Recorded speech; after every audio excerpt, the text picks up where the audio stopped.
Well, good morning, everyone. Welcome to this final selection day of this cycle. And to everyone tuning in, if you're already a long-time partner in our ecosystem or just joined, a very welcome to you all. And a special welcome to, of course, the brave founders that will pitch today on our health and life science cycle. So for those who do not know me, I'm Mark. I'm the CEO of Startup Bootcamp. And I'm Sabina here at Startup Bootcamp, Head of Relations and Startup Growth. And of course, very excited to be co-hosting this day and wrapping up our fantastic selection week. Now, of course, this week has been truly the front row seat to the innovation of the future. We explored and we will explore some more of 60 fantastic teams from all over the world, targeting innovations in energy and climate, deep tech and robotics, and health and life science. So over the 2 days, we already saw 40 startups pitching for only 20 spots in our accelerators. And today, of course, is the final day, 20 more startups in health and life science pitching for only 10 spots in our accelerator. And tomorrow, already tomorrow, this Friday at 5 p.m. Central European time, we will be announcing which startups made it to the accelerator. But for now, let's focus on health and life science. Yeah, and today you will see startups from all over the globe and also bringing different technologies from sound to vision to AI and what have you. And I think it's really important if you also rate the startups, a little bit more on that later, but if you look at the startups, really not only see what they're doing now or have your personal precedence on your day-to-day, but especially think about what they can become. Where, if they are in 5 years from now, how could they change the world or actually impact people's lives? Exactly. And of course, already now, this is quite a big step for them because behind this selection of 20 startups are really thousands of applications, interviews, pre-selection. So the ones that you see from all over the world, these are the leading early stage startups in the field. And today is also special because in the morning session, we will be joined, me and Sabina will be joined by our industry expert, Hugo. And he is one of our experts in the health and life science technologies. And I would like to give Hugo the opportunity to shortly introduce himself. Hugo, welcome. Thank you, Mark. Hello, everybody. I'm Dr. Hugo Bailey. I'm a urological surgeon, and I've been advising startups for a few years. I'm very excited to be here. I'm currently doing myself a new venture, building a regenerative medicine clinic focused on men's health in Mexico. So currently navigating a lot of the regulatory processes that come with that, and very excited to hear the pitches and provide feedback and help as much as I can. Amazing. Thank you very much again for joining us. And I think that it will be quite an interesting also perspective to not only get questions from us, from audience, but also from the industry experts. Now, how will today go? I think for those of you that join us for a while, you know the gist, but for those of you that are new, welcome. So we will hear 10 pitches in the morning slot, 10 pitches in the afternoon slot. That starts around 1:30. Every startup will have 3 minutes to pitch with their slides. And after that, we have 5-6 minutes for Q&A. Q&A time, as you can tell, is quite short. So in order for us to address the questions that you want to be addressed to the founders, try to ask them while a startup is pitching or right in the beginning of the Q&A. And the questions you can ask via the form right next to the player. If that's on YouTube, then right in the chat. We will just make sure to address as many of them as we can. We see them right here on our screen. And after you make up your mind, you have to vote because that's how you help us select the best of the best. And voting goes over a platform that we developed called Matching Stars. And I think if you go there, it's very intuitive to use, but it's also good to show a very short little video. I think it's actually presented by a clone of myself. So if you see somebody that you recognize, that was me a couple of weeks ago during my morning session recording this. But why don't we show that video and tell the audience how you can go onto Matching Stars and vote for your startups? Hi there, this is Mark. If you go to matchingstars.startupbootcamp.org, you fill in your email, you get this screen to check your mail for a OTP code. Once you receive the OTP code and fill it into the screen, you can actually log in to Matching Stars.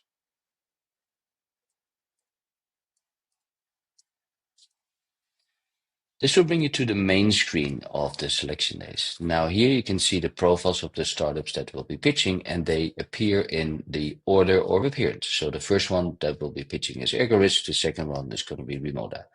If you want to learn a bit more about this startup than just the summary that's listed here on this card, you can press their name and you go into their full profile. This is where you can see more information that they left for you to actually be prepared for their pitch. Also a short video, 20 seconds, maximum about a minute, of them explaining their solution and their the problem that they're addressing. And in here you can see you can rate the startup. This button also is on the main screen. So if I'm here, you can see that I can also rate or leave feedback on the startup here. This is important to us because anything that you as a mentor, investor, or viewer of the live stream actually leaves with us, we will take it into the selection model that we use in order to select all the startups. So here you can tell us, what do you think is the customer value of this proposition? What do you think about the startup's business model? And once you've left your comments, please press submit, and we will take that into account when we are evaluating the startups. Now, this is a list of 20 startups. If you have a couple of favorites, you can actually save them. And if you want to see only the saved ones, you can use show save startups, press this button, and it will be a filter especially for you. That's it. Thank you very much.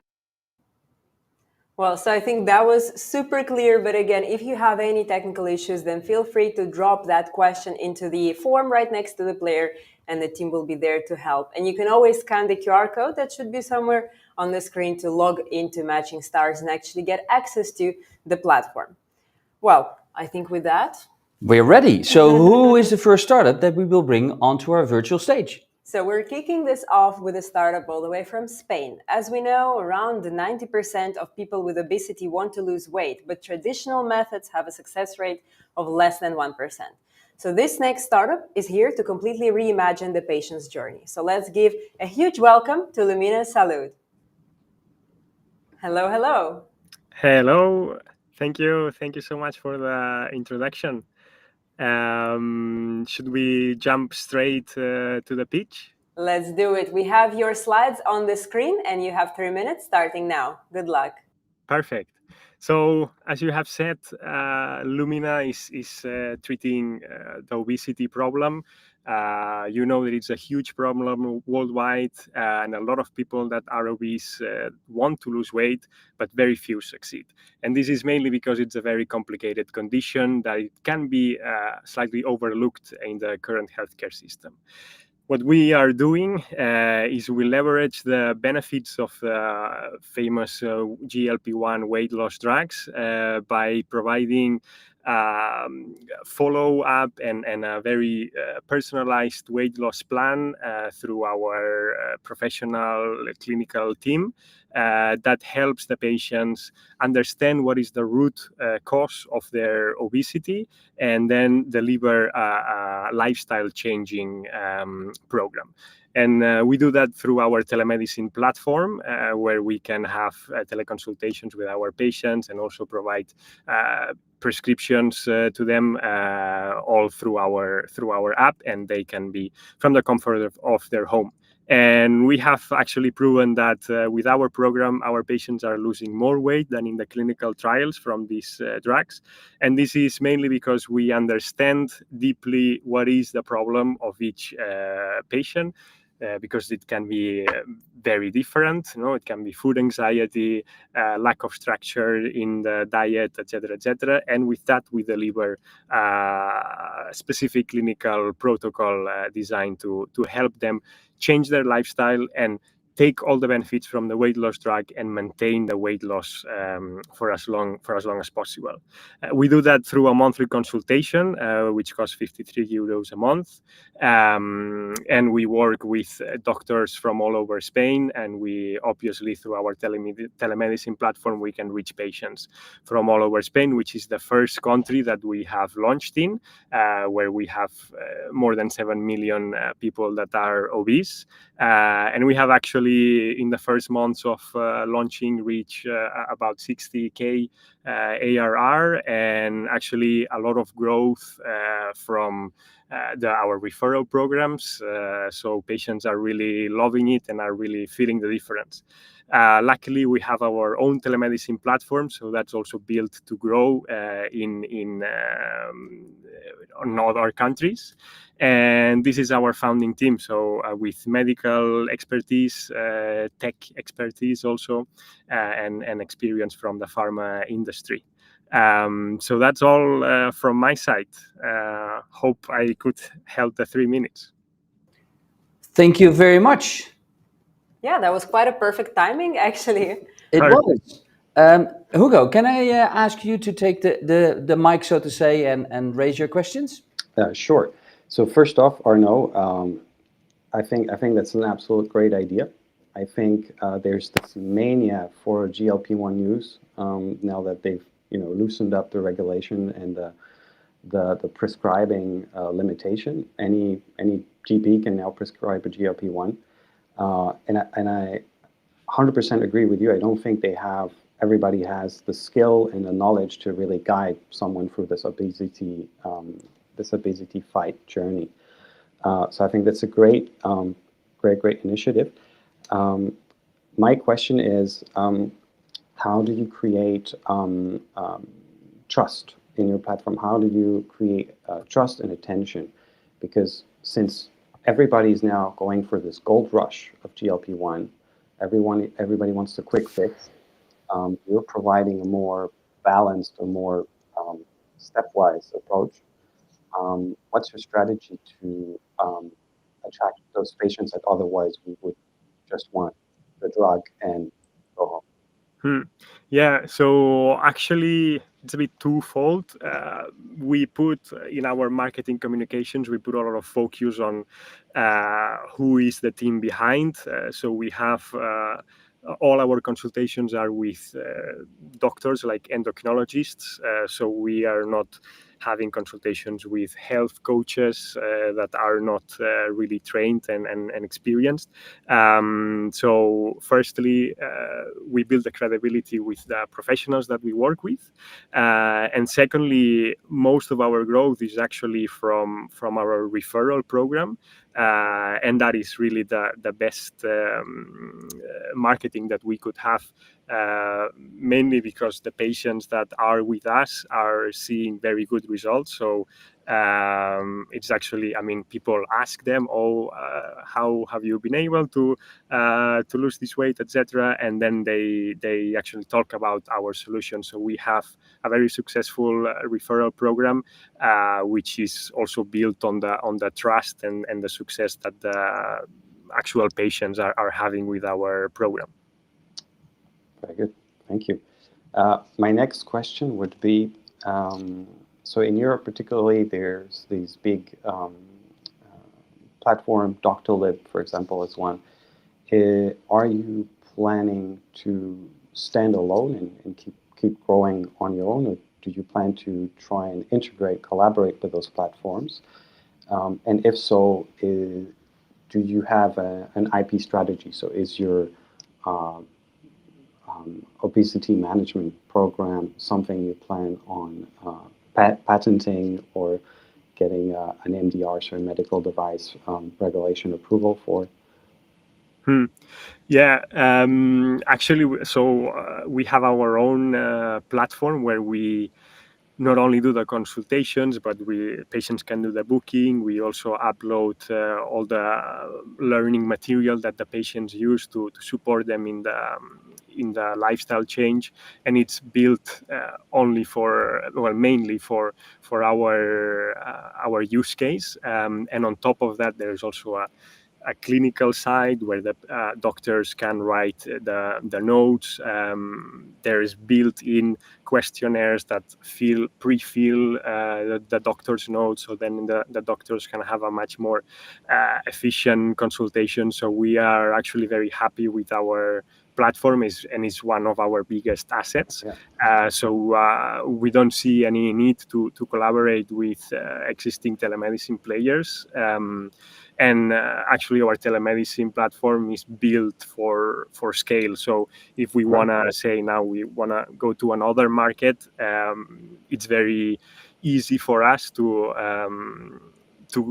change to this other market. Of course, we would need to adapt to the prescription model of that legislation and payment services maybe, but the ground of the platform is actually thought to scale and to be able to move to different countries. Amazing. Thank you, Hugo. I need to step in because we're a bit short on time. One final question from this side of the room. So if you would be selected, what would be the main thing that you would like to get out of Startup Bootcamp?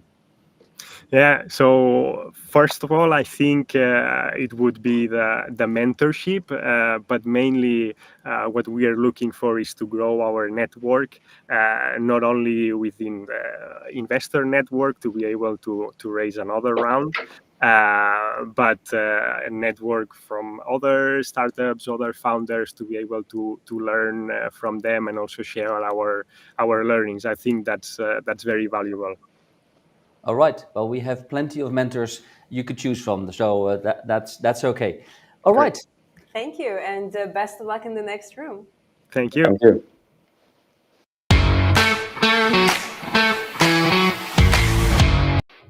Well, that was a fantastic start. So I'm already excited for the next startups. And our next startup comes from the United Kingdom. With over 1.2 million people on the NHS waiting list for mental health support, getting help can feel impossible.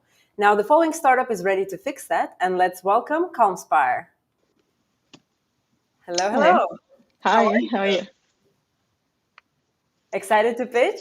Yeah, I am. How are you guys? Good? Amazing. Very excited to have you here. Let's make sure the slides are on the screen. We see them. You have 3 minutes starting now. Okay, perfect. So my name is Teresa DJ, and I'm the founder of CalmSpire. So from research, we discovered that there's a massive problem. 1 in 8 people globally suffer from a mental health challenge each year, which is over 1 billion people. However, what we realize is that the mental health apps are reactive and they provide cookie cutter services, which makes users' experiences very impersonal. But not to worry, because CalmSpire is here. We're building a proactive AI-powered mental health wellness platform that meets people where they are. So just imagine an app that senses when you're struggling and reaches out before you hit your breaking point. We're using AI-driven mood detection to analyze your voice, facial cues, text, and social insight to anticipate distress and respond with support. We also provide moderated forums, culturally inclusive content, and escalation and crisis tools. So the mental health market will reach about $734 million in the UK, and globally that number is $17.5 billion by the year. $17.5 billion by the year 2030. So in terms of our target market, we're focusing on young adults, such as students and early career professionals and underserved communities. We're also going to partner with universities, employers, and healthcare providers. So in terms of traction, we have validated our concept and products. We have built a rapid prototype. We're currently developing our MVP. We have secured pilot collaboration with 2 organizations. We've established partnership with a community interest company here in Sheffield, and we have achieved usability testing. So CalmSpire will launch as a freemium app with £9.99 per month for premium tier. And for companies, we'll offer a wellness plan at £4.99 plus coaching bundles at £19.99. We're inviting early users to try CalmSpire by joining our waiting list, and we're seeking £2 million to complete development and scale to thousands of users. So we are a team of 6 in total, and we have 2 founders. Our team brings together expertise across law, HR, IT, strategy, sales, and of course, mental health, enabling us to design CalmSpire and scale it responsibly. So CalmSpire is not just a business. We align with UN's Sustainable Development Goal. We're improving people's mental health and reducing stigma through our anonymous and inclusive support for healthier communities. In terms of why SBC is ideal, we think you're the idea accelerator for us because with your network and expertise, we can accelerate our entry into the market.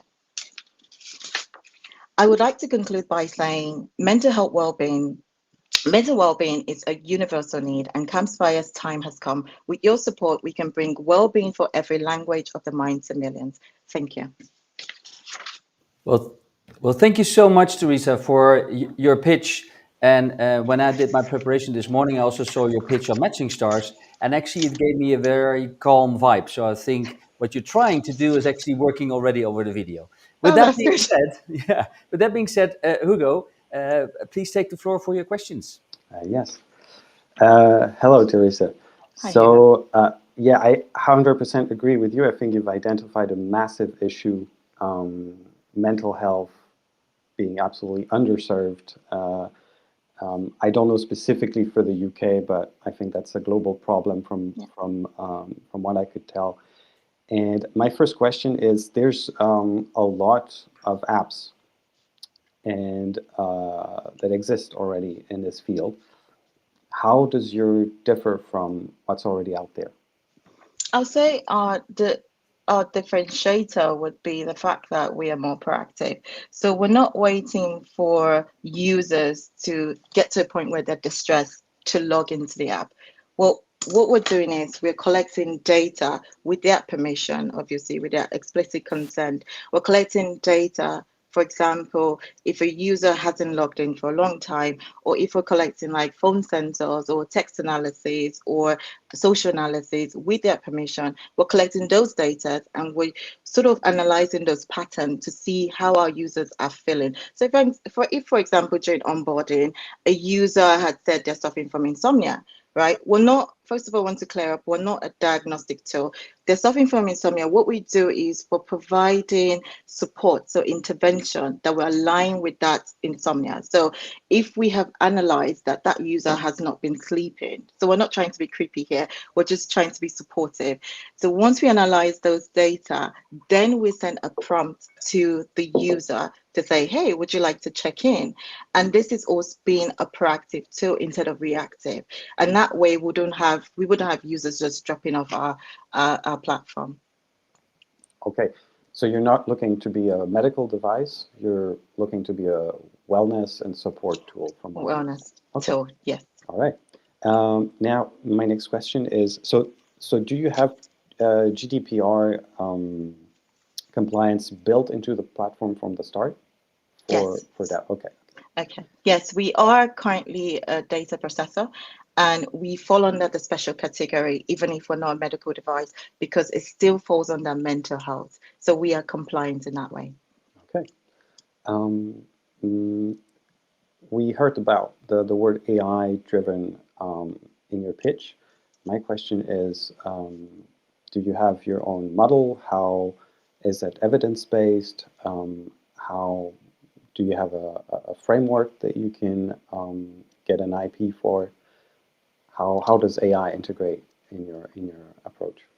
Okay, so it's going to be difficult to build AI from scratch. That's going to cost us years and a lot of millions of pounds. So what we're going to do is we're going to collaborate with a pre-trained AI, for example, Hugging Face or Right. Amazon. We can use theirs, and what we'll do is we'll do the research and we'll gather all the copying strategies. Obviously, we'll store it in our backend and we'll connect with one of those partners, and that's how we'll use their AI to obviously provide services for our users.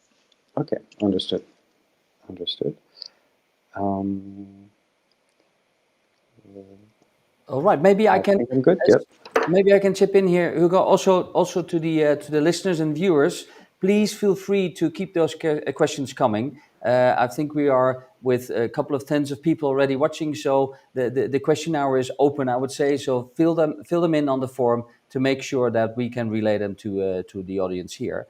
And also, I mean, Teresa, we always ask if you would be selected for the program, what would be your main takeaway you want to have at Christmas time this year? And I'm not talking about presents. I'm talking about life-changing lessons you'd like to learn. I think for us, it's also realizing how mental health is a huge problem and how we can support mental health. So what we're doing is we're bridging the gap. We're not offering treatment. So the main takeaway is how CalmSpire can bridge that gap, by supporting people with our features. All right. And anything also on go-to-market strategy? Maybe that's also something you'd like to address during the program? Yeah, for us go-to-market strategy, I think we're going to approach the market small by small in terms of maybe like we can build partnership with organizations, with employers, with even the NHS, and then we can make use of pilot programs, and we can also make use of community groups to be able to obviously get CalmSpire known by everyone, essentially. Very clear. Thank you so much. Thank you, and best of luck. Thank you. Bye-bye.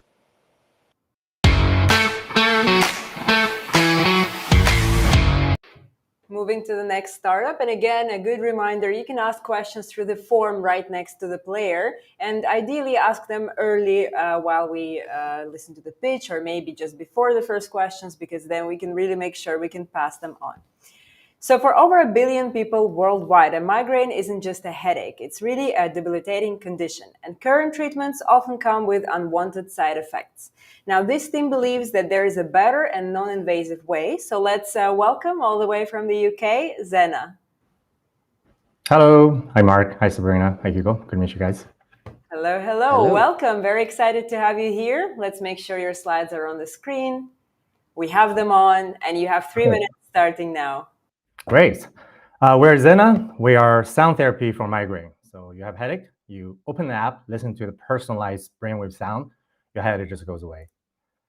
There are 1.1 billion people suffering from migraine. As a migraine sufferer myself, I clearly see the current migraine care is insufficient.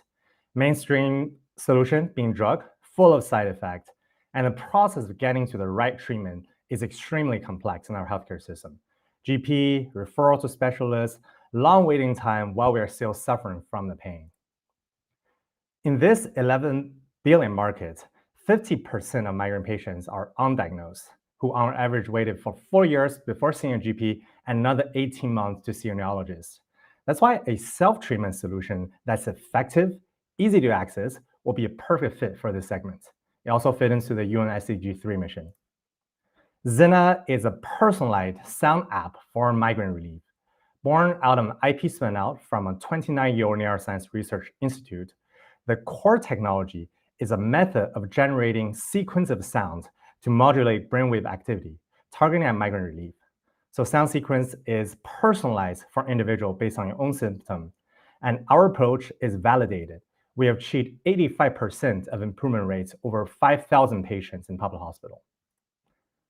Zenna is the first app-based migraine relief in the world, so no need for any external hardware, just your phone, and is validated in clinical environments.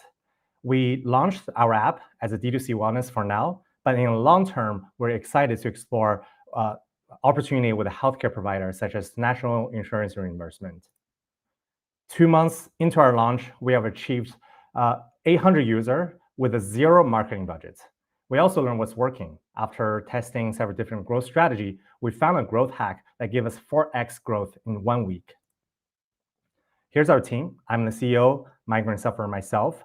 I studied electrical engineering, previously worked in engineering, product, and VC. Sean is our chief product officer, ex-product director at Zendesk and Hulu. And me and Sean really came together for our shared passion for non-invasive treatments.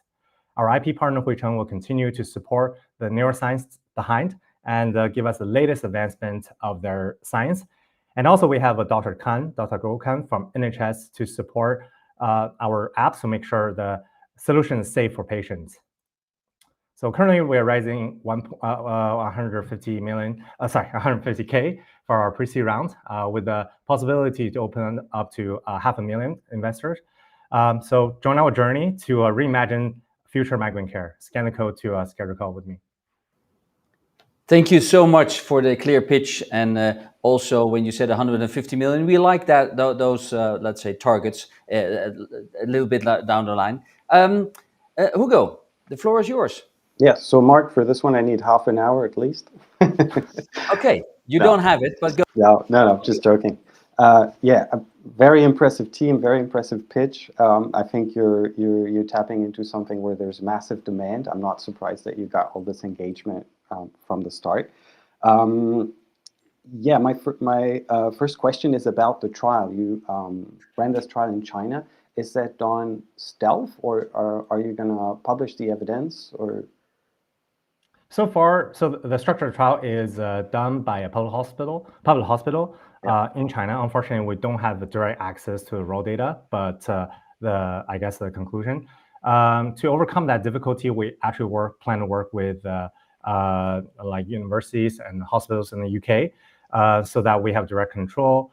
Plus, it's also a European environment that covers the European population, which is our main market. Okay, amazing. So I read the pitch. So the idea is the deck.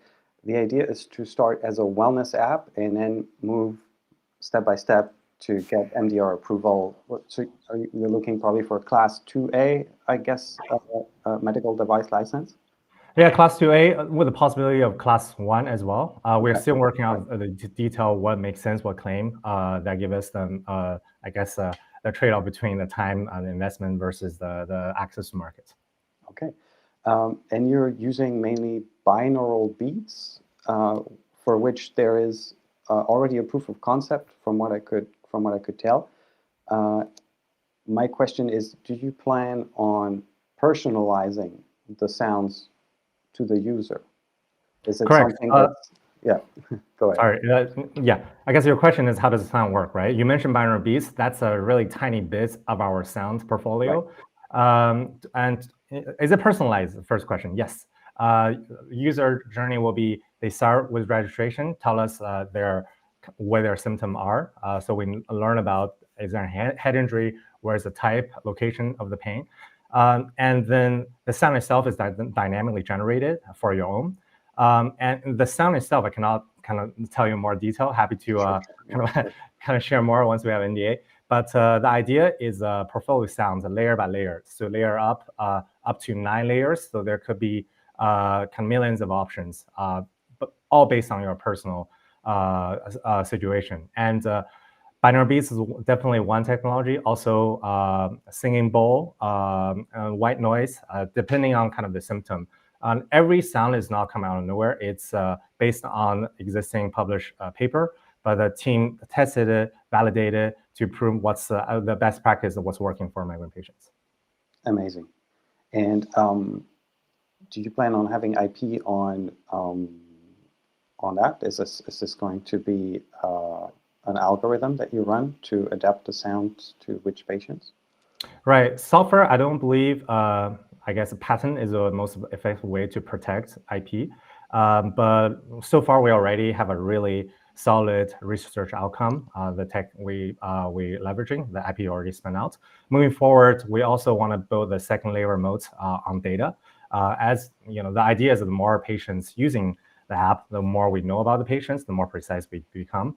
Also, it gives the patients insight into their symptom. For instance, when we speak to patients, we know that if they get to know 7 hours in advance before they are having a migraine outbreak, it means a lot to them. So they can take, I guess, action, calling out from work to rest. So with enough data, we believe that will be an extremely attractive feature for migraine patients along the way. Got you, Joel. To prevent Hugo to take half an hour, because we don't have that time, let me jump in here. So is there anything in the program with your app that you'd like to achieve in the next 3 months if you would be selected? I think growth will be a key objective alongside with additional feature. So 2 months into our launch, we really learned that people, users really love our app, but also we learned how Zenna can better support their migraine journey, including some of the feature advancements such as migraine journal. So lastly, also we found a growth hack that we're ready to double down on. So I guess when the program, we really would like to leverage the SBS best practices on how to kind of double down what we learned from the market. Also, we believe a network like that could support our growth execution. Not to mention, based on a really structured program, I think it also created a really valuable feedback loop. In case we're executing in a slightly wrong direction, within 3 months, we can quickly pivot back. So we're really excited working with you guys. Thank you. All right. Well, Thank good you so luck on the much. next rooms. Thank you very much. Thank you.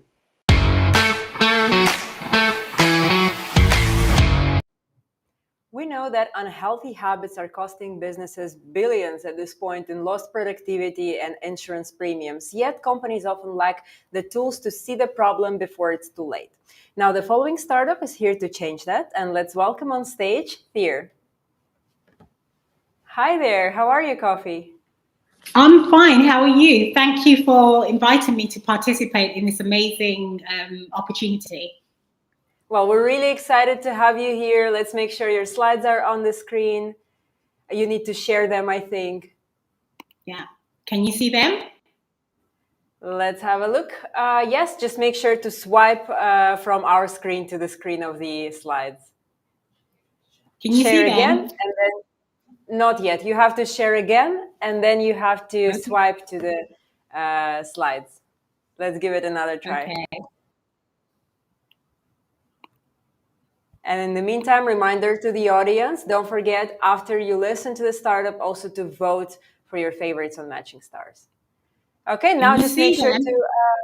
Yep, super. And if you can do it a presentation mode, fantastic. You have 3 minutes starting now. Good luck. Oh, thank you so much. Okay. Hi, my name's Kofa Maria. I work for Thea. Let's make the invisible visible in health. Thea is a two-sided platform with heads of health and well-being and their employees on the demand side and healthcare practitioners on the sell side. Meet Thea. Thea is a highly active and healthy woman. She's a member of the running club. She's a member of the gym.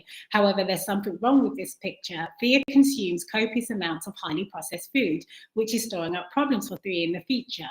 So, do we know what Thea's risk is for developing a lifestyle disease? No, we don't. And neither does Thea. And this is a problem for Amelia. Amelia is a head of health and well-being at a large multinational company that offers private healthcare to employees. Despite her appearance, Amelia is not having a great day. And the reason for this is because the obesity epidemic is costing her company between $3,000 and $15,000 per employee per annum in the USA. And 1,700 is the equivalent figure in the UK due to the factors listed above. Furthermore, in the UK, type 2 diabetes is costing industry as a whole £4 billion. So is there a solution out there? Enter Thea. Thea is the AI-enabled mobile platform for the prevention of lifestyle diseases. Thea helps heads of health and well-being, like Amelia, to identify, track, monitor, and prevent the emergence of lifestyle diseases within the employee communities that she serves. So now that we've onboarded 5,000 employees onto the Thea platform, Amelia will notice that 60% of her employees fall into the high and medium risk category of developing a lifestyle disease in the next 2 to 5 years. 100% of them are located in 4 out of 10 offices. 80% of them can be found in just 3 departments. The gender split is 60-40. And essentially this process quantifies the scale of the problem within Amelia's company. The Thea platform consists of a number of features. One of them is Prevencio. This is a tool that segments employees into different risk categories, as demonstrated in the last slide. RiskSync API is a tool that connects employee wearable data to the Thea platform so that we're able to track employee behavior across a number of areas. So that would be distance walk, hours of quality sleep, and the percentage of ultra-processed food used. So why now? 200 health insurance companies have stated that cardiovascular disease is the #1 risk factor driving up medical costs in companies. Machine learning algorithms can now predict the onset of lifestyle diseases 2 to 5 years in advance of them occurring. In terms of our SOM, in the UK, we're targeting 18 million adults that work in the following industry sectors, and our goal is to secure 1 to 3% of the total market in the UK in the next 5 years, and a similar percentage in the USA and EU in the next 10 years. In terms of our traction, we've conducted 200 interviews with heads of health and wellbeing in mid-tier and large multinationals. We've also interviewed healthcare practitioners and employees and built an MVP. Here are a list of some of our competitors. In terms of our business model, it's a subscription-based model, which we charge £50 per employee per month and 3% commission on every transaction that takes place within the platform. We intend to be profitable in the 3rd year of funding. In terms of our team, it consists of myself and Dr. Matt Dakin, who has a background in building hardware and software, and the rest of our tech team have experience in healthcare, software, and AI. In terms of our ask, it's £1.5 million for a pre-money valuation of 5.8 million, and we intend to use that money to build our platform, run 2 to 3 pilot tests, and secure 2 to 3 paying customers. And here is a list of our milestones that we intend to achieve in the next 5 years. So that's me. Okay, perfect. I was very scared to interrupt because you're doing so well. We're just a little bit over time, but it's good because we can already move to the questions. Hugo, the floor is yours. All right. I think that's a very interesting approach. My first question is, do you have, for the Prevencio model, so risk scoring, dashboard, predictive engine, do you have proprietary analytics or algorithms for that? Yeah, at the moment, we're actually building.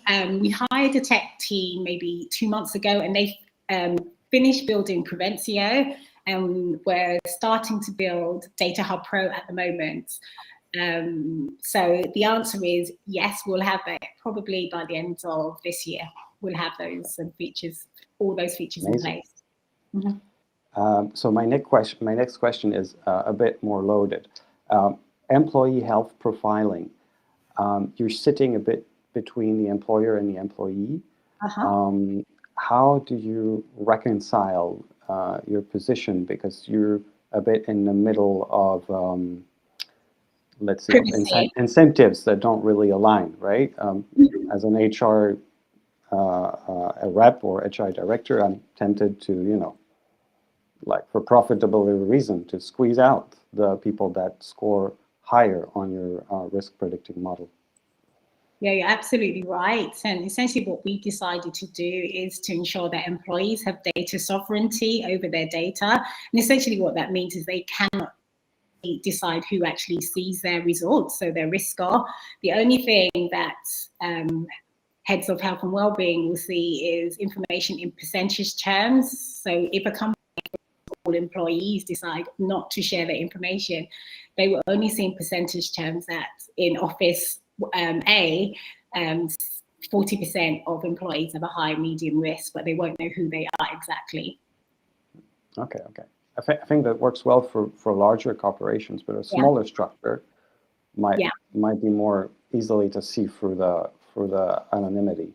Yeah. So go on. Sorry. No, that was just a comment.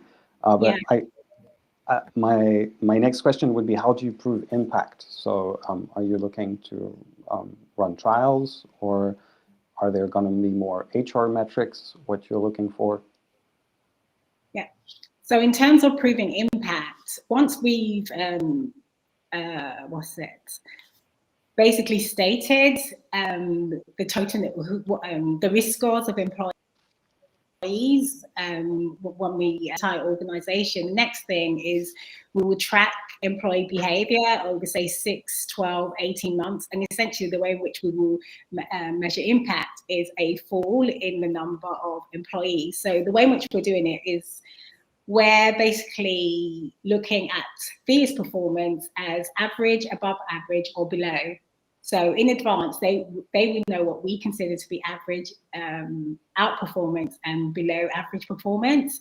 And if we see, say, the numbers of high, medium risk employees drop by, say, 10%, we could classify that as being average. If it's 20% over a 6-month period, then that would be above average. And if it's below 5%, that would be below average. Okay, and then other metrics will be increases in distance walk, distance run, a drop in the percentage of ultra-processed food consumed over, say, 6, 12, 18-month period. All of these factors will be taken into consideration to measure the impact of the on employee health outcomes. Hugo, I'm stealing back the microphone because I got a question from the audience. And it is about, I mean, employees do not necessarily, like they don't want to share their data maybe with their employers. So maybe at the start of the program, maybe a good incentive, but how do you ensure that employees share their data, not once, but continuously? Yeah, so their data, their risk profiles will not be shared with their employees, but in terms of with employers, they will see information in aggregate form, so they won't see information in individual form. And what I mean by that is a head of health and wellbeing with, say, 5,000 employees will see that, for instance, that 20% of the employees are at high, medium risk. Of that 20%, 30%, well, 50% of them are females who are located in, say, these different departments. So they will see the information in aggregate, but they would not be able to, say, identify who the employees are. And just going back to the other question that was raised about for smaller organizations, in smaller organizations, they will not even be allowed to see the information at departmental level, so that they will not be able to identify. All right, well, thank you very much. Unfortunately, time is up, but we wish you all the good luck in the next rooms. Good luck. Good luck. Thank you.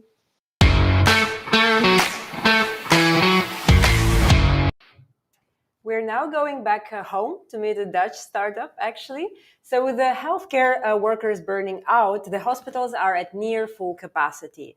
And a significant part of that pressure comes from administrative tasks, actually. So the next startup is here to help tackle this particular challenge. So let's welcome on stage Medai. Hi, all. Hi. Hello, hello. How are you? Hi, I'm doing good. I'm doing good. How are you guys? Amazing. Really excited to hear your pitch. Let's make sure the slides are on the screen. Perfect. You have 3 minutes starting now. Thank you. So a couple years back, I started working as a doctor assistant, and I thought I could really make a difference in patients' lives. But instead, I was put behind a desk with a phone in my hand, calling with patient after patient, doing triage all day long. Triage is the first contact between patients and GPs. I quickly realized how time-consuming, stressful, and inefficient this process really is. This isn't just my story. This is the reality across GPs across the Netherlands. On average, a GP is responsible for around 2,000 patients, and 3/4 report rising work pressure. This combination makes frontline care unsustainably stressful, and it shows the urgent need for smarter, more efficient triage. And that's where Medai comes in. Medai is an AI-powered triage assistant. Patients can interact with our system through voice AI or smart chat. The assistant guides them through the triage, asking structured questions. For patients, it feels simple and human, just like a real conversation. Medai follows the Dutch triage standard, the same guideline every GP in the Netherlands already uses, ensuring safety, trust, and compliance. Here's how it works. First, a stability check through the ABCDE check. Then the system detects the patient's main symptom. Then it guides them through a structured triage conversation to classify the urgency. And finally, it provides a clear summary and recommendation for the GP assistant to make their decision on when the patient needs to come in. For the patient, it feels like a simple and natural conversation. For the practice, it cuts triage time up to 50%, reducing stress and freeing up valuable time for real patient care. So what makes Medai unique? Our strategic advantage is that Medai is the only triage assistant built directly on the Dutch triage standard, the exact protocol already used in GPs across the Netherlands. Furthermore, we offer 3 key advantages: faster adoption, medical trust and safety, and co-development with the field. The market opportunity. The market opportunity for Medai is significant. The AI healthcare market in the Netherlands alone is valued at 43 million with a growth rate of 46%. The AI-driven application represents about 12 million of this, and our initial obtainable market share is around 4 million. We are focusing on a subscription-based licensing business model. We are keeping it simple. We take about 1/3 of the cost saving per GP practice, plus add-ons. This can be integration with their already existing systems and also personalization. This is the team. We have a team of 5 people, and together we combine first-hand experience with triage with AI expertise. Traction and why? Startup Bootcamp. Currently, we are setting up testing with Netherlands' largest university GP practice, and we are having conversations with GP software providers for a one-package integration. What we want from the Startup Bootcamp is access to GPs and their healthcare network, support for scaling in healthcare, and with Startup Bootcamp, we gain trust and visibility. Thank you for listening to our pitch. And again, Medai is trying to maximize care with online triage. More time for a personal touch. Thank you so much, Mohammed Ali. It's really nice to pronounce your name because it brings a lot of memories back. Thank you. Can I pass the mic to Hugo, please? Yeah. Hi, Mohammed. Very Hi. nice to meet you. So yeah, my first question would be, what specific pain point in the triage are you trying to solve? You mentioned GP. So is this going to be for GP office long queues, or is it a staff shortage? So is it about really replacing whoever stands at the front desk, or it's just to fasten the pace? My thought is, basically, are you going to try to be a diagnostic tool, or are you just trying to provide decision support? We're trying to make a system that gives the GPs and the GP assistants less time to do triage. So for instance, the GP process takes approximately 40 minutes through the phone. So currently how it works is you call the GP and they will ask you questions to determine when you need to come in, your urgency. And we are trying to take away the first part of the conversation. So asking the questions, doing that all day for a GP assistant is very redundant and also very time consuming. So we try to automate that process. So it makes the process of triage way quicker. Understood. So this is, the application would be telehealth, so telemedicine. You're not looking to integrate, for example, at an ER desk. Currently, no. We have no focus on ER. But for instance, in the Netherlands, how it works is the GPs are the first contact. So before you go to the ER or before you go to the hospital, you have to go through a GP to get the appointment. So that's why the heaviest load of the healthcare market in the Netherlands is on the GPs now. Understood. Okay, so my next question is, you mentioned the ABCDE protocol. Are you integrating those algorithms as they are, or do you add machine learning based tools? So actual AI, how does it work? Because those decision algorithms, they're quite rigid. So currently we are making no decisions. We are not allowed to do that.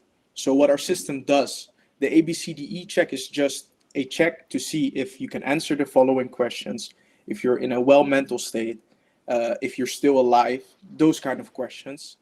And if you answer no to one of the questions of the ABCDE check, you will be directed directly to an emergency number. Okay. So there's no machine learning needed for that. It's just yes or no questions. But for the triage questions, those are more specific, where machine learning comes in to ask a better question or based on the previous chats. Okay, we also got a question related to that from the audience. How do you handle the situation where a patient doesn't want to share information with an AI agent or with chat? So what we're trying to do is we are not taking away the human part in the conversation. So what we only do is providing enough information for the GP assistant to decide. They can also choose to not go through our AI system, but for instance, a lot of GPs, what they have is now a calling hour, or they will call you back at the end of the day when they have time. So you can also choose for that option. This is just an option for it to go a bit quicker, to have a choice when you get called back. Right. Well, I think if my GP gets your tool, I need to find a new way to trick the triage, because now I just say yes to everything that she asks me, and then I get an appointment. But I think you can actually get that bias out of there. So, Sabina, maybe one final question? Yes. So our signature question. So what is your number one motivation to join Startup Bootcamp? I think the network that you guys have. I think what we currently need is a way into the healthcare system in the Netherlands. It's very hard to get into because doctors are very rigid. They don't want to change their current process. And I think through your guys' network, with the amount of healthcare companies in the Netherlands you guys have, we can get into contact with decision makers and people who are really open for innovation. Fantastic. Thank you very much for your energy, for your pitch, and we wish you best of luck in the next step. Yeah, I think Hugo still has a question. Have you thought about legal responsibility if there's an error? Yes, we have thought of that. Yeah, so currently we are trying to do is safety measures in place. We're trying to get GDPR certified, and those kind of things. Thank you. Gonna get yelled at now. We've gone over time. Thank you very much. Good luck. Thank you.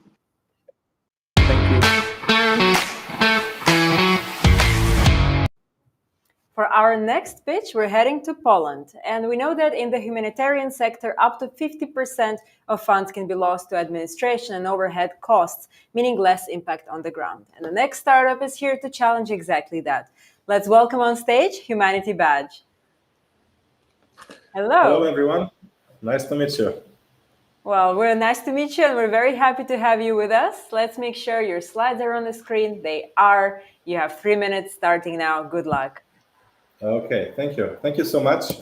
Humanity Badge. So you must be aware that 110,000 billion US dollar every single year in the humanitarian development aid and medical sector, unfortunately. So let's imagine that you have 1 million euro or dollars that you want to give for people in aid. So today, and with humanity. So today, if you want to send this funding for international nonprofit organization on your country level, they take 20%, they headquarters take 10%, country office in the destination country take the next 20%, and the final subcontractor who is doing the operating work take up to 20%. And with Humanity Badge, you can select the organization you want to support with Humanity Badge, look the previous projects, you can see who worked there, what the references they have, speak with beneficiaries of the previous projects, and so on. We will take just up to 5% and up to 15% the contractor. So what's the difference? From $1 million funded by you, from 200 billion in general, well, half of this money is wasting. From just 1 million, we are saving $200,000, and this is like 10,000 solar sheets for people who cannot read and write, from just 1 million every single year. So welcome to Humanity Badge. So the place where humanitarian workers can build their credibility, can improve their experience, show their projects, websites. Right now we are working on the blockchain-based micro-credentials, as well grant matchmaking and transparent funding. And I believe this transparent fundraising is our uniqueness as we building the social credibility, humanitarian workers scoring to track their records. And right now we are let's say, fundraising for Startup Bootcamp and EU funding from Poland. The EU funding from Poland is already achieved, so we will receive soon 50,000 for IT development. But we really do need Startup Bootcamp to do credibility stuff and do actively, for example, seeking for partners, saying loudly that we are Startup Bootcamp backed and we want to speak about collaboration. So there are 3 of us that are operating in the project. We are creating the advisory team as well. We have 2 awesome people from Nigeria and Kenya that's supporting us locally, and we are building the team that's responsible for creation of the community-based credibility scoring for humanitarian workers. The business model is simultaneously for now subscription for unserved groups like single workers from bottom organizations that can go up thanks to us, and commission fee like 5% in the future from fundraising campaigns. Up to now, we have 240 users, and we are also founders of Unsung Heroes Foundation, where we are connecting humanitarian tech startups with humanitarian organizations, and this is why the idea come up for that. We are the closest with 17th SDG goal. However, we are touching also some others. And why you? This is about your networking. This is about how we can build our credibility thanks to us, because you trusted to us first. So everything is about credibility, especially in investment and humanitarian sector as well. So this is why we want to work with you here. So thank you so much. This is Humanity Batch. We have some extra slides if there are any questions. Thank you. Thank you so much. We go to Hugo. Hi, Radek. Very nice to meet you. Hey. Great concept. I think you're addressing an issue that's really like debilitating, like all this extracting of the funds that goes through the process between donation all the way to actually getting something done. Very opaque process, and I think yeah, absolutely agree. I think blockchain makes sense. My first question is, are you going to go with a public blockchain like Ethereum, or are you planning to create your own blockchain where the validators would be the main players, so institutions in the nonprofit space? Mm-hmm. We have one. We are connecting by API with the company that's offering micro credentials that are based on the public blockchain. Okay.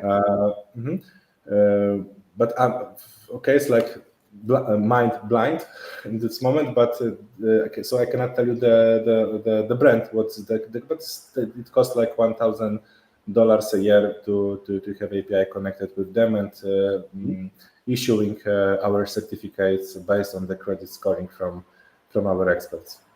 Interesting.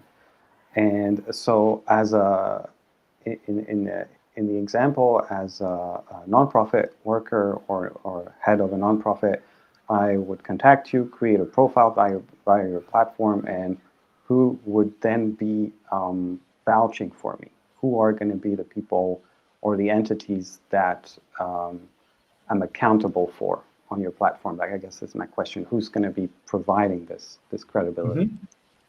If I understand if I understand correctly, you are asking about who's the main persona of our application? No, more in terms of you have a profile, and this profile is vetted for, is gathering just points because they're transparent, doing good work. Who is giving those points, and based on what metric? Okay, so for now, users are divided on personal profiles and organizing profiles. And there are 2 types of them. So one of them only for Humanity Batch users, where they put their data by themselves, but also are like public websites, because many humanitarian organizations, they don't have websites because they have no money for hosting, domain, etc. So they put like a Facebook profile, so they can put everything embedded on the Humanity Batch. But regarding, for example, credibility scoring, we are collecting data. There will be, like, for example, right now there are 2 micro credentials. free of charge. But there will be more in the soon future, where, for example, you must deliver references of larger organizations you work with, so we can check if they work with those organizations. You must show us the references from single other workers who work in the humanitarian sectors, the humanitarian or development aid sector. So from that point of view, this is also community-based. So, for example, if I am somebody who got the level 7, let's say, and I recommend somebody, and this person who was being recommended by me did some fraud, I'm also losing my credibility. So I can only recommend people I totally trust. So in a big picture, everybody control other people in your network if everybody is honest and transparent in how this person is spending money. Because if you recommend somebody in the wrong way, you will lose as well. So it's gonna work in 2 ways, and also it's gonna be public information. So what I do like, for example, in the register, this is a startup from Nigeria that do micro lending. They do community-based scoring. Maybe it's a bit confused, but they are asking other people from the community if this person is worth of trust to borrow money to this person. So also we are gonna use this model, and they have the lowest default rate. So from this perspective, we want to implement this to Humanity Badge so you are as transparent as people are transparent around you. So exactly, Radek, I need to step in. So thank you for all those answers. We got one final question, and if you can answer that as brief of you as you can. What is it that you'd like to take out of being part of the program if you would be selected? Okay, so there are two main objectives. So one of them is to finish fundraising model, is to implement the blockchain-based micro credentials, because right now this is everything without blockchain, but it's connecting by the API, and to collect at least 1,000 new users on the Humanity Badge. I like that ambition. Thank you very much, and good luck in the next round. Thank you so much.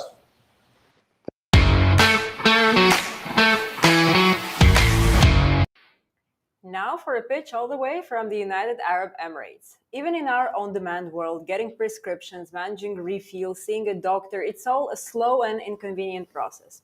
Our next startup is ready to fix that, and let's welcome Scripio.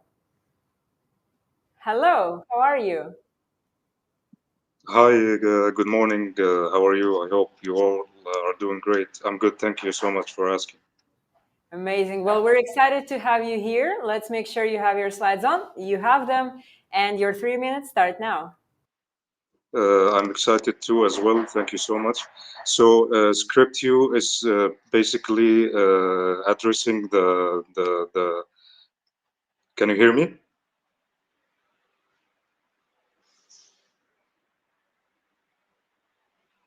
Hello?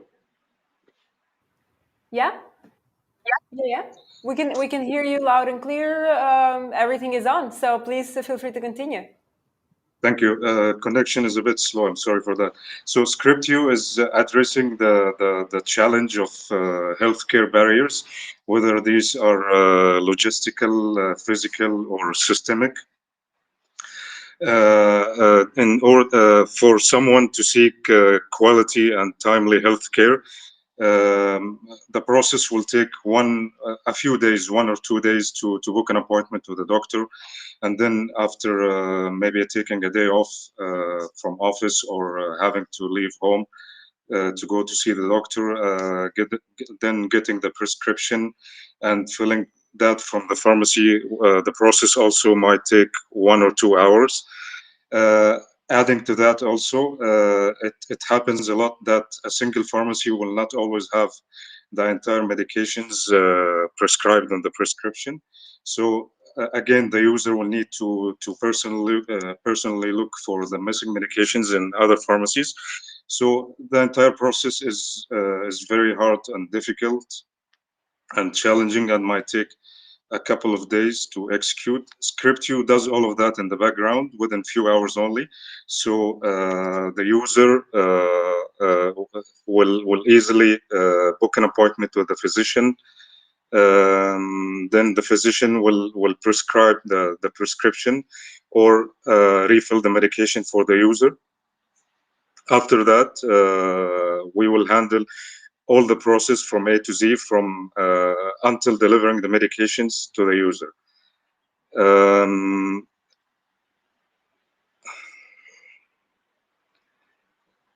Okay, and what's unique about Scripio is that it's entirely online. We don't need a 1 million dirhams hospital or pharmacy. We don't need to hire 10 physicians and pay them huge sums of money monthly. We just need an internet connection and a mobile phone or a laptop, and that's it. Anyone can execute the work. And also, we are not entitled to a single hospital, medical center, or pharmacy, a single healthcare brand. So our solution ensures diversification of products and availability. So if one product is not available in a single pharmacy, it will be available in another pharmacy, etc. So we cover almost 100% of the medications needs of the patients, and they will also have the ability to see multiple doctors from multiple places, not a single place. Okay, and another thing unique I'm aiming to is to deliver the controlled medications. No one currently in the UAE is doing that, so I'm in the process of obtaining this. To talk about the market opportunity, telehealth is growing exponentially. It's expected to hit around 4 or 5 billion dirhams by 2030. And about the business model, it's B2C and B2B. B2C, delivery fees, refilling fees, consultation fees from the customer. B2B, commissions from pharmacies and hospitals. What else? And the traction, I have been able sorry to interrupt, but we are a bit out of time. So if you can wrap up with this final slide, then we can go to the questions afterwards. Sure. So for the traction, I have acquired around 1,100 users so far. Many of them are returning users, and mostly positive feedback. I have gained accreditation by the health authority in Abu Dhabi. I'm in talks with the government to integrate our app in a government application, and if this happens, it will be a great growth opportunity for Scripio. Thank you very much. So Hugo, welcome back, and please take the mic and ask your questions. Of course. Hello, Hamid. My first question. Hi, nice to meet you. My first question would be, you mentioned about 1,100 users already. Yes. What type of users are those? Because in my experience, the medication non-adherence happens obviously more with the seniors, right? Chronic disease, mental illness, also so dementia. So B2C there, how do you target those users? Do you go for the caretaker or the senior homes, or did you actually manage to get seniors to interact with the app themselves? No, of course. The seniors are not very frequent users of smartphones or mobile applications. So it's usually either their caretakers or their sons or daughters, usually here in the UAE. Understood. So this helps them because if they're already been taken care of by someone, the app is just to provide support, help them really follow up on the medications, and not just have the slip or something they need to take to the pharmacy. Okay. Yeah, exactly. So they can request prescriptions or request a medication to be refilled. So it's got yeah. Okay. And then you mentioned B2B. So for example, pharmacies, right? How do you measure return on investment from the perspective of the pharmacy that's subscribing to your model? So from the pharmacies, it's usually commission based. So I get a commission according to the total value of the prescription or the order. But from physicians or medical practitioners, it's something else. They need to pay monthly subscriptions to maintain their availability on the platform. So the commission differs greatly, because it's according to the total or end amount of the transaction. So it can range from 100 dirhams to 1,000. It differs a lot. So every prescription that goes through the pharmacy from a patient that is subscribing to your platform ends up, you take a percentage of that. Yes, correct. Right. Okay. From the pharmacy. Yeah. All right. From the pharmacy. Right. Okay. You mentioned. I also got a question. Sorry, go but I got a question from the audience, and it's about your choice to have your own fleet, because there must be multiple logistics providers in the UAE. So why did you choose to come up with your own fleet?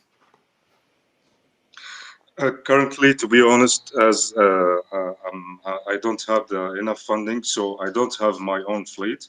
I rely on third-party transportation or the pharmacy itself. Okay. Yeah, so I don't have my own fleet right now. Okay, and so you're planning also to stick with the third-party logistic providers, even if you get funding? No, of course, if I have funding, I will have my own fleet, because own fleet will be a lot better. I can ensure the integrity of the medications transportation, as I'm a registered pharmacist, because, you know, most third-party transportation services will not look after this storage conditions and transportation conditions. So it's ideal to have my own fleet, of course, to oversee it. Yeah. And if you would be selected to the acceleration program, what would be your main goal to get out of that program in the next 3 months? To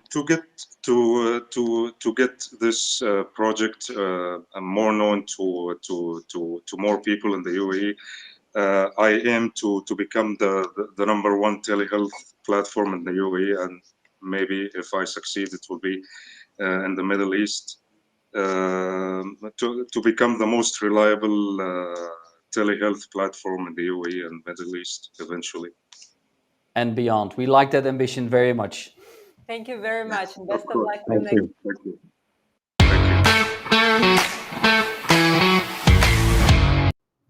Now, right before the next startup, another kind reminder, don't forget to ask questions through the form that is right next to the player, and after go to Matching Stars and vote for the startup you think belongs in the accelerator. Now, the next startup challenges again the same problem that we have with frontline professionals in care and education buried in administrative work. So let's see how this team, Beda from United Kingdom, is going to help resolve this challenge. Hi there. Let us know if you can hear us. Can you hear me okay? Perfect. We can hear and see you okay. Let's make sure your slides are there. Everything is ready for your pitch, and you have 3 minutes starting now. Thank you very much. My name is Panacea. Can you hear me loud and clear? Yes, we can hear you loud and clear. Great. My name is Panacea, and I'm founder, CEO, and CTO of Beda. Beda is an AI assistant that frees care and education teams of paperwork. And these are 7 things you should know about us. We're post MVP, we haven't fundraised yet. We are a B2B SaaS model. We're a 5-person team, and we have over 15,000 enterprise connections on our wait list. We have less than 5K burn rate thus far, and our product is undergoing pilots. Of course, we are endorsed by leading organizations. Now, what is the macro trend? The next slide. The UK government believes that in 2030, that the world will face care and education staffing crisis, and AI assistants will be the only way to keep up with the pace. Florence, which is a leading health and tech organization, also believes that frontline workers lose 40% of their time to admin, and the sector is urgently in need of change. And what is the market size? This is not our total addressable market, but this is the size of the market that our company can grow into, even if we pivot in the future. And this is valued at 15.4 billion in 2025. It will grow at a 19% growth rate, and it will be 36 billion by 2030. How much do people spend? Our target customers spend 70% of their time on admin, and it costs the sector over 10 billion pounds in the UK alone. Now, why am I the right person to pioneer this change? I used to be a carer, and I saw hours wasted on admin, and it just didn't make sense to me. So I decided to build Beda. So I've lived the problem, I've validated the solution. Now I'm giving time back to frontline workers. And these are the companies that I worked with right under the NHS. To the next slide. The problem, of course, I mentioned 10 billion pounds wasted on repetitive admin and staff burnout. And our primary solution is as a voice-first AI assistant that unifies workflow automation, risk detection, and real-time communication for care facilities and other labor-intensive organizations. And we are unique because we're the first doing it for care and education. To the next slide. Currently, we are currently technically pre-revenue, and our MVP is actually designed for care and homes for care teams and university wellbeing staff. This is our product showcase. Our current traction is we have a wait list. We spoke to over 50K organizations. You can imagine how rigorous that is. And we have early pilots with University of East London. Of course, endorsements from leading organizations. To the next slide. This is our team, myself, and this is a well-experienced team, over 20 years of professional experience, legal, extern, AI, ML, business development, and software engineering. To the next slide. Why SBC and why and what sustainability development goals do we tackle? We tackle SDGs 3, 8, 9, and 10. And we're here at SBC to validate and accelerate our multi-sector pilots, access to mentors and enterprise partners in healthcare and edtech, investor visibility, and also a scaling roadmap for our UK pilots. We're asking for 1,500,000 euros, and 40% goes into tech, 30 into sales, 15 into marketing, 10 into legal, and 5 into operations. Our TAM is 415 billion global market across care and education, and these are the customers that we'll be servicing.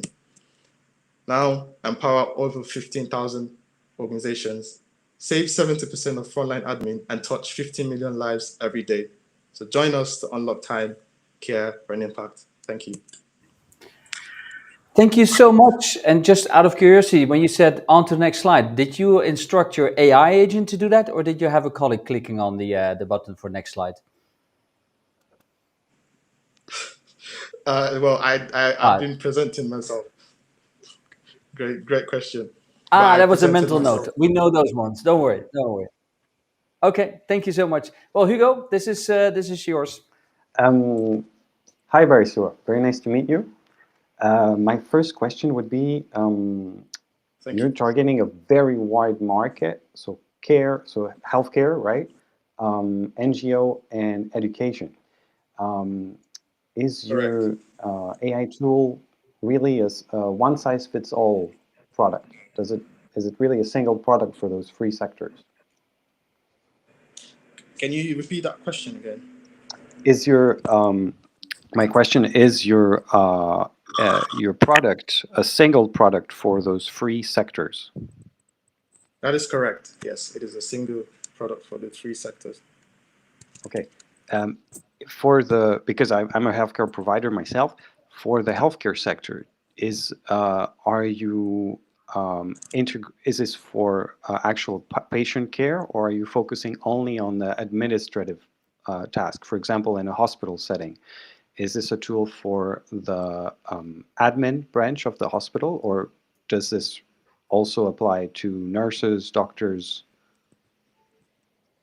Well, this only handles admin task at the moment. In the future, if you progress to a more wider sector, we might classify it as a medical device. So right now, it's not classified as a medical device. So it's just admin. Understood. My next question is, do you have a proprietary model, or are you wrapping an existing model like OpenAI, Perplexity, or something like that? So at the moment, we have integrated with OpenAI and OpenAI Whisper and GPT. And in the future, of course, I mentioned that we are into the Microsoft for startups. So we will scale to, we will have $5,000 as zero credit. So in the future, we're looking to build our proprietary model. Yeah. Understood. All this data that your model will be handling, does this get stored on internal servers on a spot with each company that uses your product, or do you centralize those data in a cloud that you control? It is centralized in the cloud that we control, and not scattered organizations. Yes. Understood. Okay, can I tap into the use of Whisper? Because I also use that sometimes to transcribe or make myself a voice note. So you're saying you're using Whisper to actually make sure that the form gets out. So are you using the Whisper API, or give us a little bit of background? And we only have limited time, so don't go overboard with that. But what is the technical background of the integration with Whisper that you have? Well, we use Whisper as an API, and it is integrated with OpenAI. So this might go into a bit time. So front end, we use. Want me to go into the technical explanation? Okay. The sound is a bit dim, but that's okay. So as a final question, our signature question is, in the 3 months, if you would be selected, the 3 months with Startup Bootcamp, what would be the main thing that you can like to get out of the program?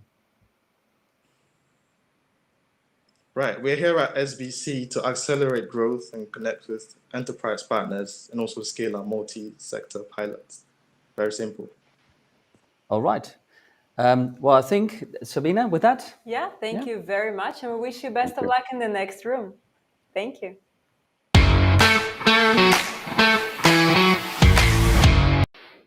Now, for our final startup, before we take the break, before the afternoon session, we're going all the way to Nigeria. And there is a critical gap in hands-on medical training across Africa, limiting the experience of the next generation of doctors and nurses. So let's welcome the startup, OJ Technologies, and see how... Hello. Hi, Joseph. How are you? Hi, I'm good. Great. Well, we're excited to have you here with us. Let's make sure your slides are on, and they are. And you have 3 minutes starting now. Okay, hi everyone. I'm Joseph, and my team and I are leveraging virtual reality to improve clinical training and competency, starting with Nigeria.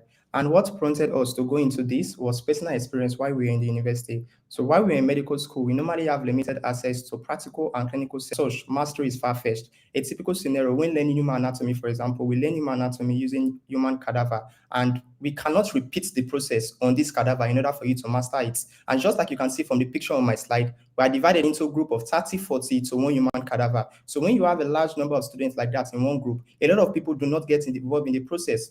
A lot of people just stand on the sideline and watch while others are carrying out this procedure. We face similar scenario when learning clinical and surgical procedures. We cannot repeat a procedure on a patient in order for you to master that procedure. And sometimes you're learning about a certain case, and that case is not readily available in your teaching hospital. Also, when learning how to use medical equipment, we have limited access to this equipment because of the fear of spoiling the equipment and the cost of replacing these equipment. But all this was before the MMS Helps kits.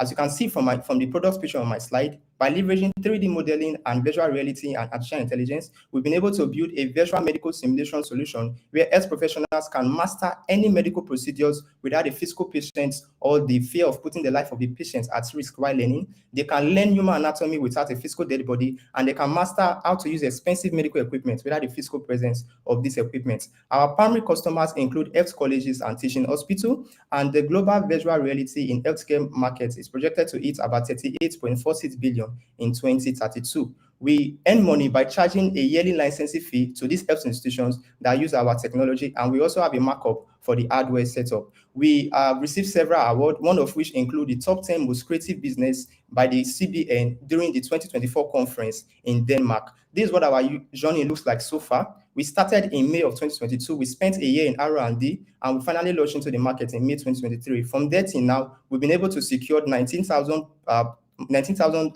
euros plus in grant funding. We've gotten 12 institutions in our user journey with a reach of about 36,000 health students, and we currently have an MRR of 7.5k euros, and we're looking at expanding into the European markets as our next milestone. We are one of the first doing this in Africa, but we currently have global competitors in the US, Denmark, UK, and Canada. The business covers SDG 3, 4, and 9, and we believe with the support of Startup Bootcamp, we're able to achieve our next milestone, which is penetrating into the European markets. Our team is very solid. 80% of our team members, both technical and non-technical team members, have medical background, and our experience cut across clinical practice, business development, as well as software engineering. We're best positioned to solve this problem.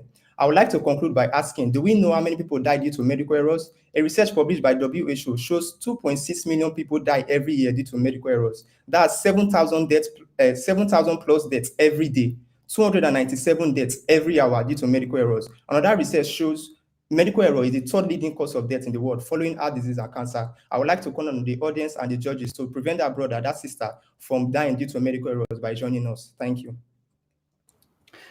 Well, Joseph, you made sure that today is about health and life science. You showed us. So with that, I'd like to give the floor to Hugo. Hi, Joseph. Very nice to meet you. Yeah, thank you. Very interesting concept.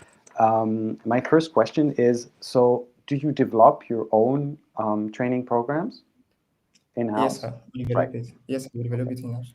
And so my question is, do you collaborate or integrate with medtech companies? For example, let's say Da Vinci, right? The robot surgeon.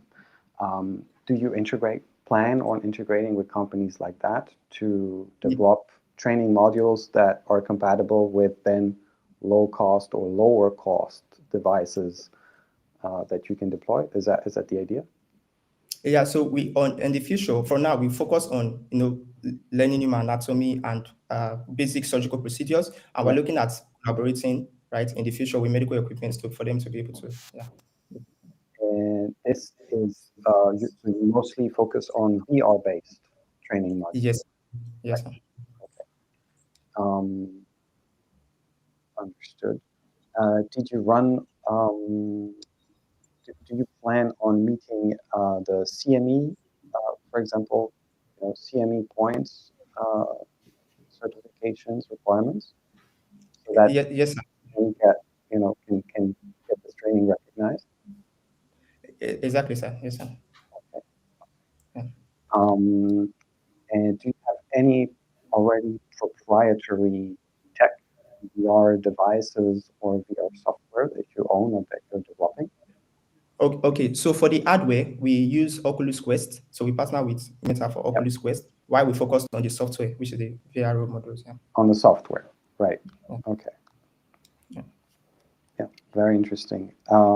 My last question would be, because you're talking about reaching out through Africa, do you propose offline capabilities? Is that the idea, or everything has to have some basic bandwidth to function? Okay, yeah, so because of the way the African market is, we actually focus more on offline for the African market. Yeah, so it's offline because of internet connectivity and the likes. Yeah, so it runs offline. Yeah. I think it's a great idea. And so you're going to partner with local academics and exactly, sir. Okay. Yes, sir. Amazing. All right, and we also got a question from the audience here. Can you elaborate on the type of health professionals who will use your technologies? Okay, so we cut across most of the health field, from medical doctors, human anatomy, human physiology, nurses, physiotherapy. Yeah, so we when we go into a health institution, we look at those aspects where they really have needs in training, where they have gaps, and we co-create modules for them to cover those gaps. Yeah, so we cover most of the basic medical fields. Yeah. All right, and I think we have time for one more, because that's how do you go to market with your simulation technologies? All right, so we use a licensing model. So currently we focus on the B2B part of the market. We onboard health institutions, that's universities that are training as professionals, and then they pay a yearly licensing fee to use our software. Yeah. Okay. Super. Sabina, one final? Yes. So if you are selected, what is the number one thing you want to achieve until end of year? All right, so currently we're looking at partnership and market opportunities through the startup bootcamp in order for us to be able to penetrate into the European market. Amazing. Thank you very much for your clear vision, for sharing it with us, and we wish you best of luck in the next room. Thank you very much.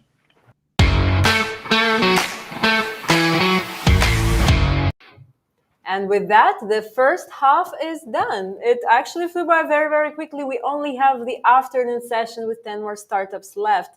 I think it went amazing. The level of ambition and go-to markets and products, I think it's always amazing to see those startups. I'm very, very impressed. Of course, I want to say big thank you to Hugo for, of course, joining us, for helping us to address all the questions to the startups. Hugo, how was it for you? Thank you. Thank you so much for the opportunity. Yeah, I really enjoyed it. I think I agree with Mark. The level of ambition is through the roof. As you mentioned before we did this, I did feel a little bit of frustration. I wanted to ask so much more questions, but no, I think I was also really impressed. I think you've got a good batch there. Very curious to see how the votes go and who ends up joining the program. Well, please share your additional questions with us, Hugo. We will make sure that they are also go to the startups. So thank you again so much for being here, joining us, and I'm sure that the startups very much appreciate your questions also. So with that being said, I think we need to take a little break, at least a small coffee break or what have you, what makes you energized for the afternoon. Then we have another 10 startups, and make sure that you keep your questions coming, but also your votes on Matching Stars. The platform is there. The startups are really happy if you vote them. So are we in the selection committee. So please keep them coming. We will be back at 1:30 sharp Central European time, correct? Exactly. So see you very soon.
Well, welcome back, everybody. I really hope you had a solid break, a healthy lunch, and maybe a third coffee. And stretch your legs. So we are all here about health and life science. So a break like this can really be part of that part.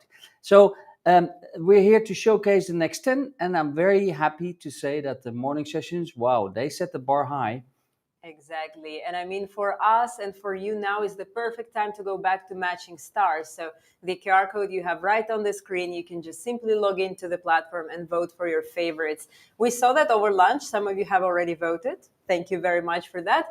So don't forget to do the same for the next 10 startups. Ask questions through the form right next to the player and vote for your favorites.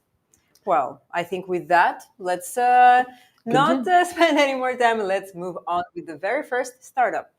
So the next startup, we don't have to travel too much further. It is from Germany, and it addresses a very important issue. The goal is to create a stigma-free community for men's mental health, filling the gap of accessible support without judgment. So let's welcome the team of Hope for Men. Hello. Hello, hello. Hi, Tom. How are you? I'm good. Thank you for having me. Well, we're very excited to have you here indeed. Your slides are on the screen, just to make sure maybe to put them full screen. And you have 3 minutes starting now. Oh, thank you. So again, I'm Tom. I'm the founder of Hope for Men, and I'm here to speak to you about that. Most people, when you hear Hope for Men, you think men are privileged, what kind of support they need. But here are a few things that you might not know about men. At least 75% from the global suicide are men. Men are dealing with loneliness and loss of purpose crisis. This leads them to toxic alternative like the men's fear. This is why we created Hope for Men. It's a healthy, community-led support for men. We meet them where they are, and we offer them the support that they need. What makes us special is that we take tools that men are already using, like Reddit, BetterHelp, or Meetup, and we combine it on one platform we designed specifically to support their unique needs. Based on our research, our early adopters are coming from the Gen Z and X generation. They're coming from the English-speaking market like UK and US. They're looking to join a healthy community, and some of them are also want to stay anonymous. In only 6 months, with zero budget for marketing, we are able to generate more than 1,700 monthly visits, more than 1,600 social media followers, and we onboarded 52 registered therapists, and we also won Organization of the Year award. How do we make money? First of all, our resources will always be for free. But if you want to gain access to our extra features, you'll have to pay us a monthly or yearly fee. We also offer our service to corporate to offer it to their male employees. We believe that by 2027, we will be able to capture 2% of the market, and by 2032, we will be able to generate more than $405 million in annual revenues. We're working to build partnerships with global organizations who support men. We are able to build our MVP with the help of Vision Health Pioneers Incubator here in Berlin. And we also got some support from the EU and the Berliner Senate. We had 2 co-founders, but we wouldn't be able to build our MVP without the help of over 50 volunteers. Our mental health professionals are already part of our platform, and of course, the men who came to our service. I'm the CPO, Ivis is our CTO. He's a serial entrepreneur with more than 20 years experience in the industry. We hope to join the program because we want to learn, grow, and scale our impact together with you. By the end of the program, we want to start our fundraising campaign that will help us to develop our new features and also start our marketing campaign. We hope to raise 500K euros. One thing that I want to get out of this speech is that if someone is listening, please share our solution with a man in your life. They might suffer in silence. Thank you for listening. Thank you so much for your clear pitch and also being right on the dot timing-wise. So that's very well done. Thank you. So a first question coming in from the audience is, your approach starts with the community before pushing therapy. So why is this community-first model so critical for engaging men, a demographic that I think I'm also part of, that traditionally avoids seeking mental health support? It's a good question. We actually started with providing therapy sessions, but we spoke with the men. a lot of men don't really trust therapy because they don't have good experience with going to therapy. I do myself, I do have good experience with therapy, but most men just want to join the community and support each other.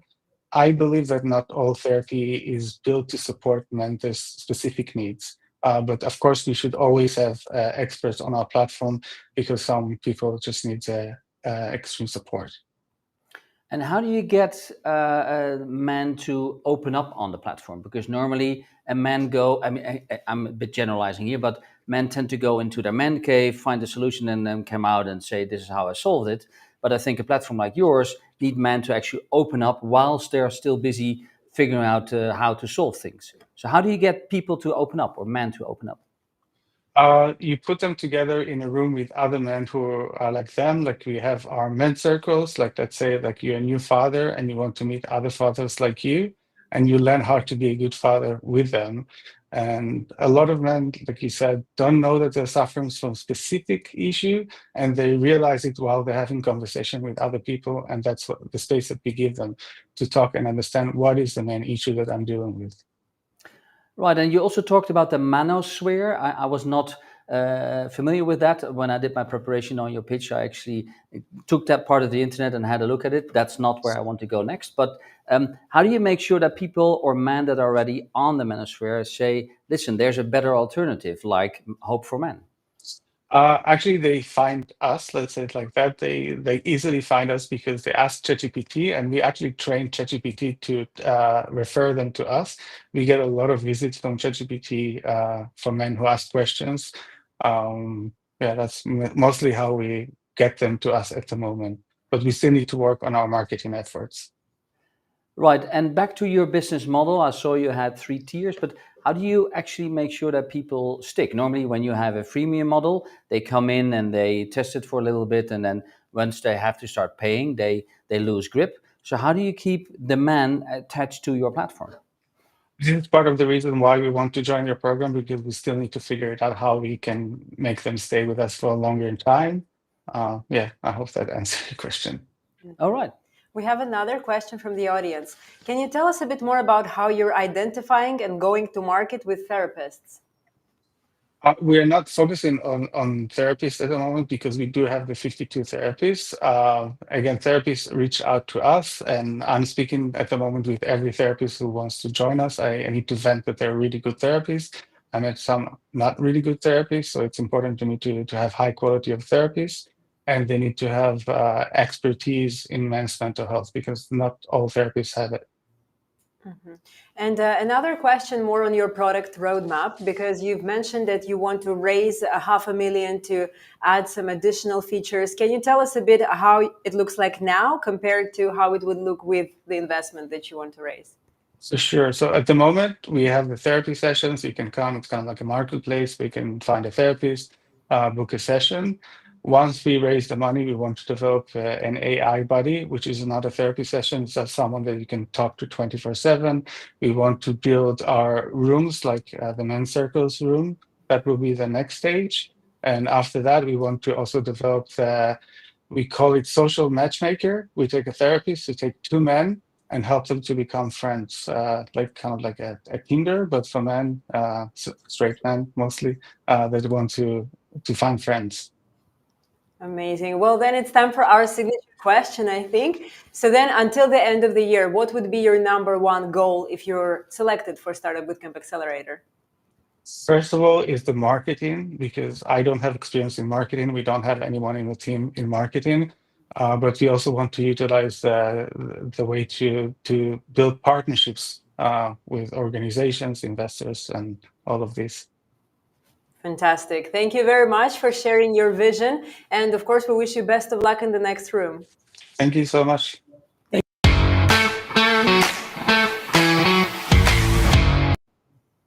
Our next startup is from Kenya. So as we know, globally, 1 in every 10 hospital patients is harmed by either a medication error or something that could be totally preventative.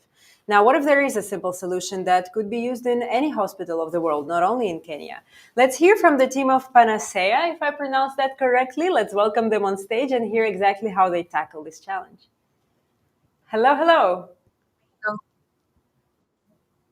Oh, I think there is a little lag, but let's try to keep talking and see how that works. Are you excited to be here? Yes. Amazing. Well, let's make sure your slides are on the screen. There is a little bit of delay, but I do want to see how it will go when you start pitching. We could see your slides, so please try to share them again the same way. Okay, got you. Yeah, and we can hear you better now, so I think all good. So let's make sure the slides are shared. Perfect. It's starting now. Good luck. Thank you. Hi, everyone. 2 years ago, I lost my sister Panacea due to medication errors. That is when Panacea was born. So at Panacea, we prevent medication errors.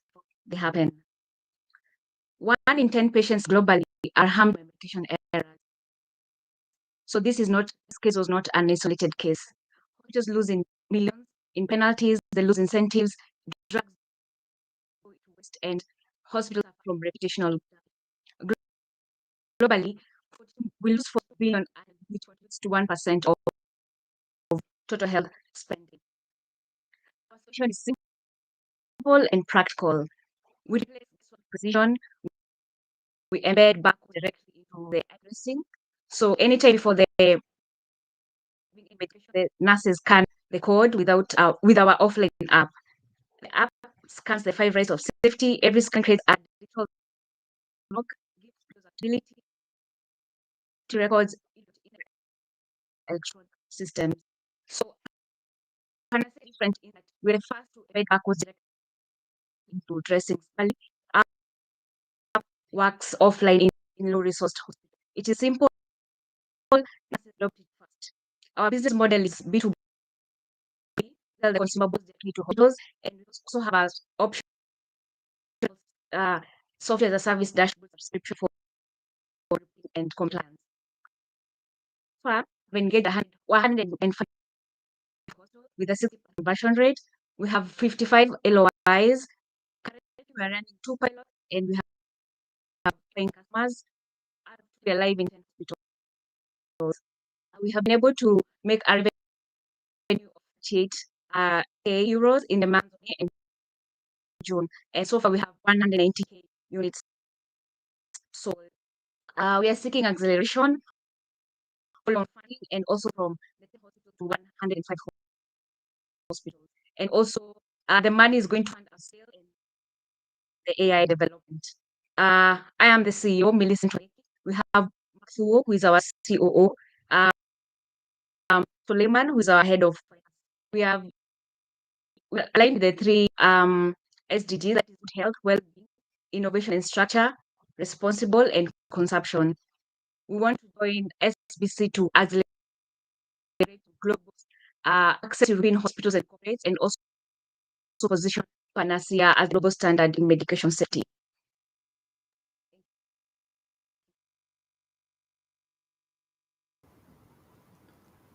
All right.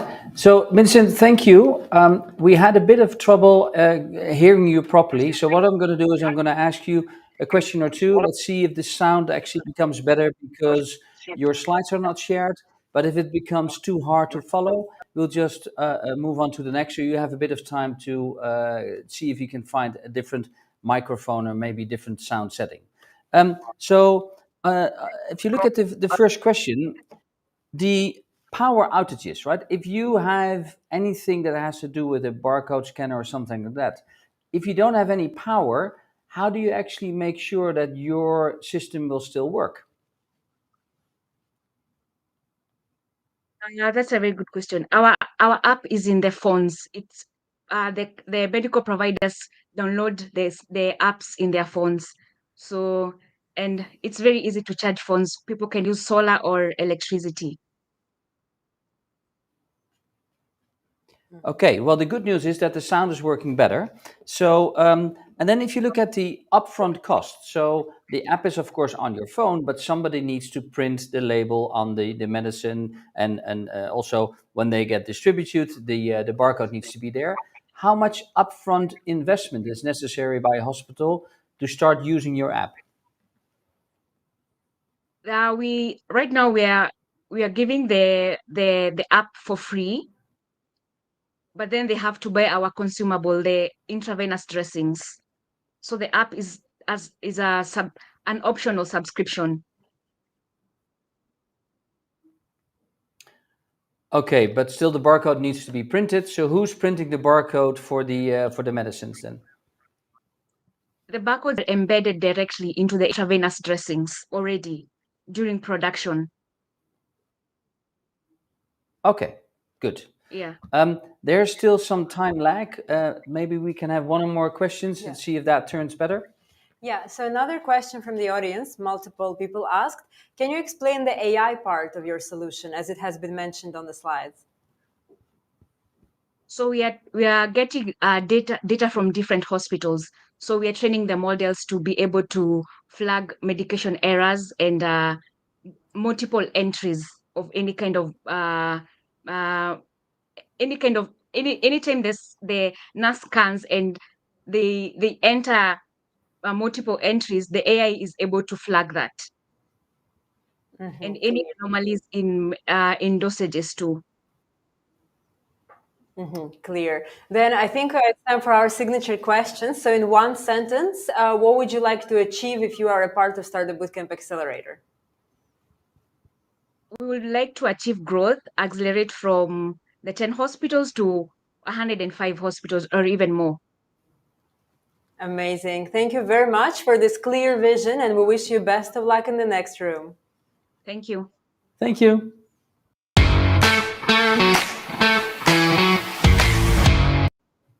Now, the next startup also addresses a very, very important, crucial problem.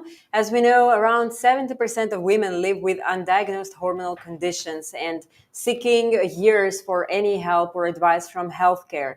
Now, what if we could build a platform that listens, connects the dots between the symptoms and the real lab data, and provides women with clear perspective? So that is what FemFlow is trying to do, and I would like to welcome their team on stage.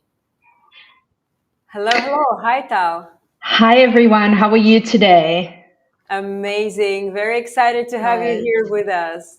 So excited to be here. Thank you. Amazing. Your slides are also on the screen. Everything is ready. Fantastic. So you have 3 minutes starting now. Good luck. Thank you. Hello, everyone. I'm Tal, CEO and co-founder of FemFlow, the first LLM-powered platform for hormonal tracking, diagnostics, mental health, and personalized care.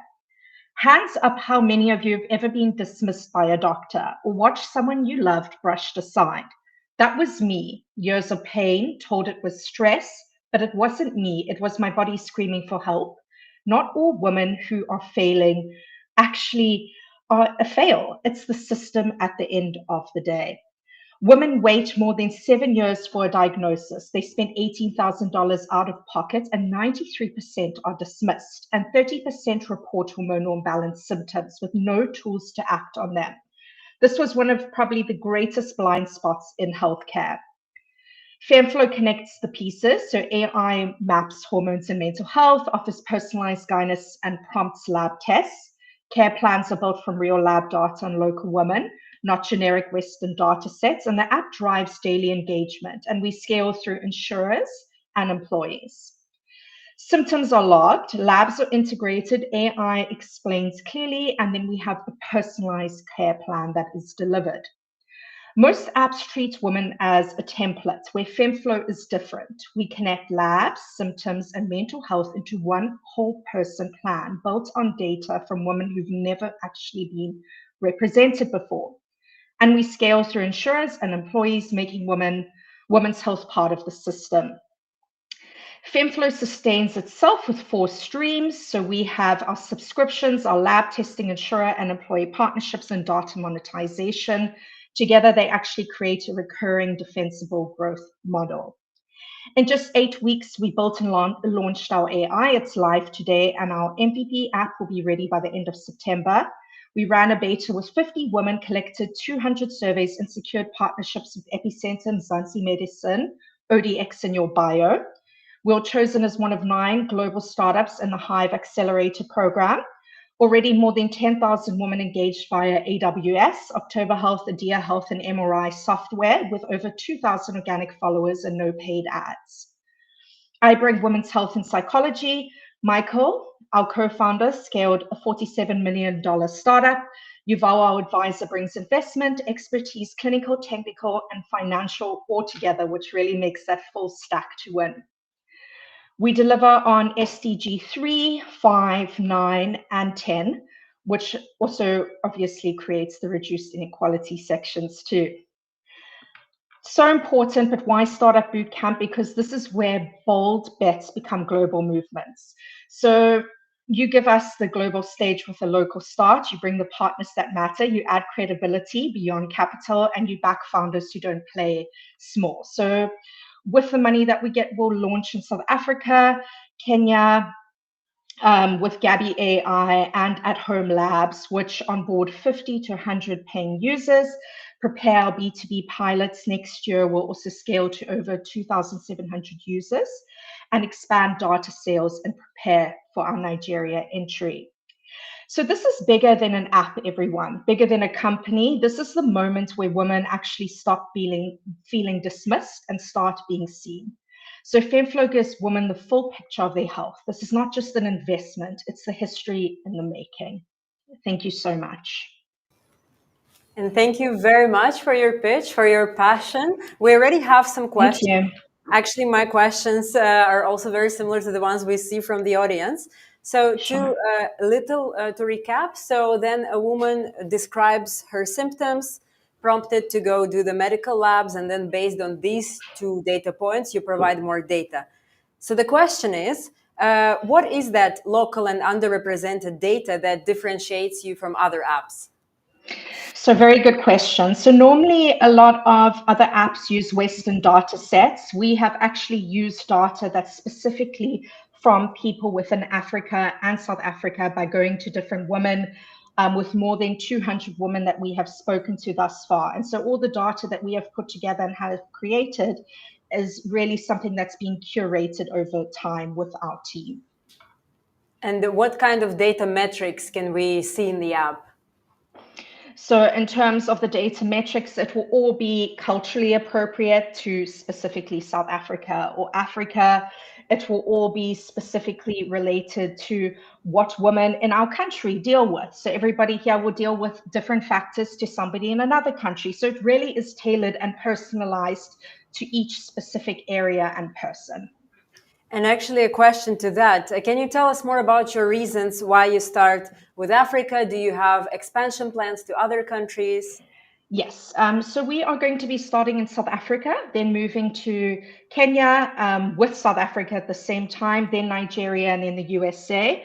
Why we are starting specifically in South Africa, because we really see that the market here has been overlooked, and there are so many women between the ages of 18 and 30, these 18 and 49, sorry, these women specifically dealing with hormonal issues that are consistently suffering. So we believe that there's a huge gap in the market here. We believe that there are other places where it is starting to become a little bit more saturated, and that's why we're really trying to bridge that gap over here first. Clear. Okay, and on the app, I think on your slide that you say now you have your MVP ready by end of September. When I saw your Matching Stars video, you said end of October. So what made you cut almost a month out of your MVP development? Well done. Thank you.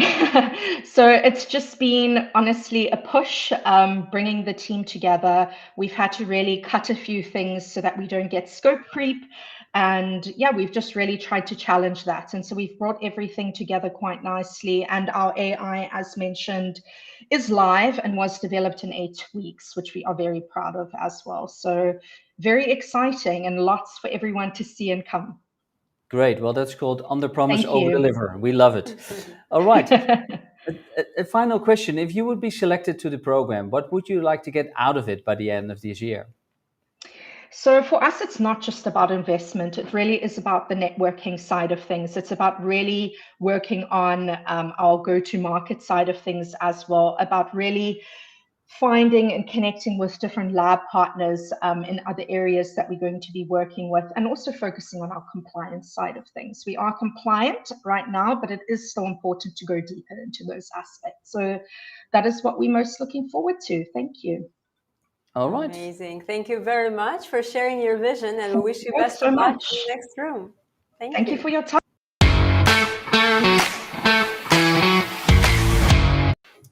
Now, our next startup is tackling quite a sensitive topic, and around it there is a lot of stigma. Not a lot of people talk about it, so it's actually extra important that there are startups tackling this challenge. So the team from Latvia, Medai, let's welcome them on stage and hear them out.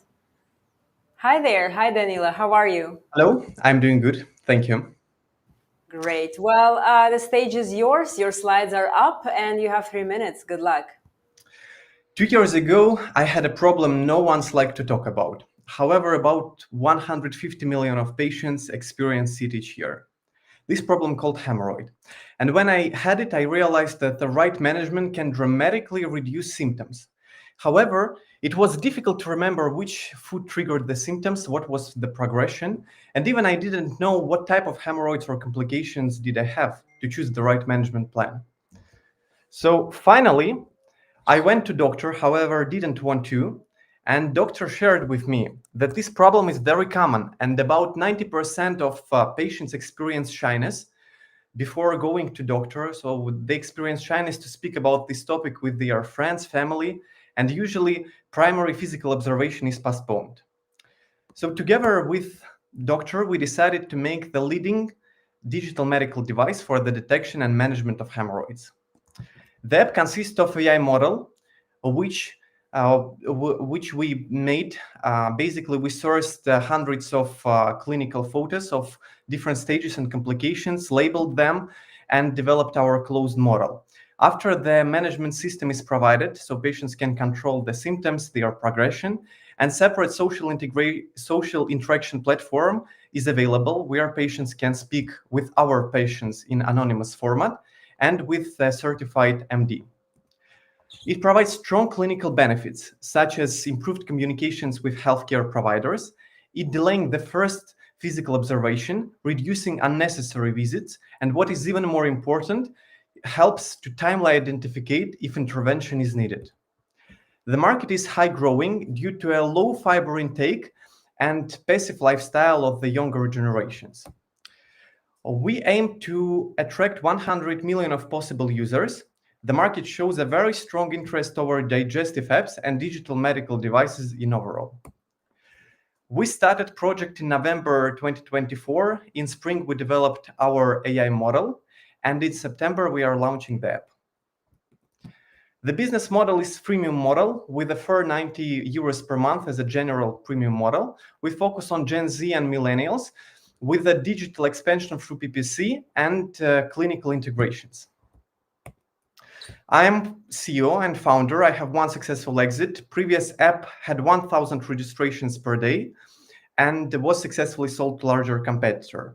Ekaterina is our chief marketing officer with 5 years in life science industry and digital medical device degree from IESA and University of Luxembourg. And Yazan is our chief technical officer with 15 years of experience as a general surgeon and proctologist. We have 2 additional institutional advisors, biochemical institutes in Baltic and leading intellectual property Bank of Asia. Currently, we focus on hemorrhoids, but in future plan to expand our app towards everything related to digestive, anorectal, and vaginal diseases. So we are here to receive support on our initial launch, attract more resources, and become the leading digital medical device for the management of digestive health. Thank you very much. And I'd like to start with a question that I think also in the audience lives. So your AI detection, of course, requires users to submit sensitive photos, and that demands an enormous amount of trust. So how have you designed your platform to make sure that people feel comfortable of sharing that by sending it over and having an AI doing some detection?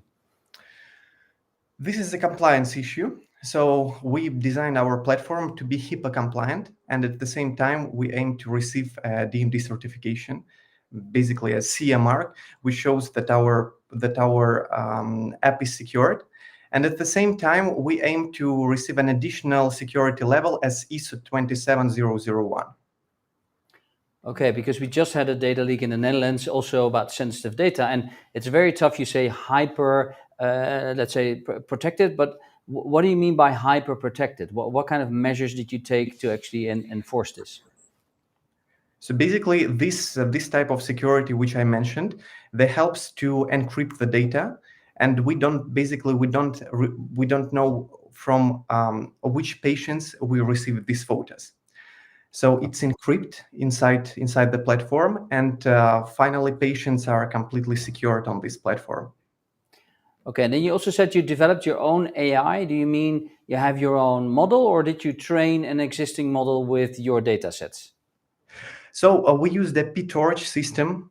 We sourced larger data set, and based on this system, we made our closed model. So we trained it on our PCs. Okay, and is that you, or do you have a CTO on board that can help you do that? So basically, I managed this part because in my previous experience, I worked with a very large app which we sold successfully, and I managed a small team of engineers and AI engineers which worked on that. Okay, yeah, I played around with PyTorch as well a couple of years ago. But Sabina? So another question from the audience: how do you support men versus women differently? So basically, this problem is we separate to three groups. The men and the women, basically, they have the same management track, but we have three main groups. The first are patients who have the first time hemorrhoids. The second group is patients who have second or repeated time hemorrhoids. And the third group is women in a prenatal or postnatal period, because it's very common problem. About 35% of women experience that. Mm-hmm.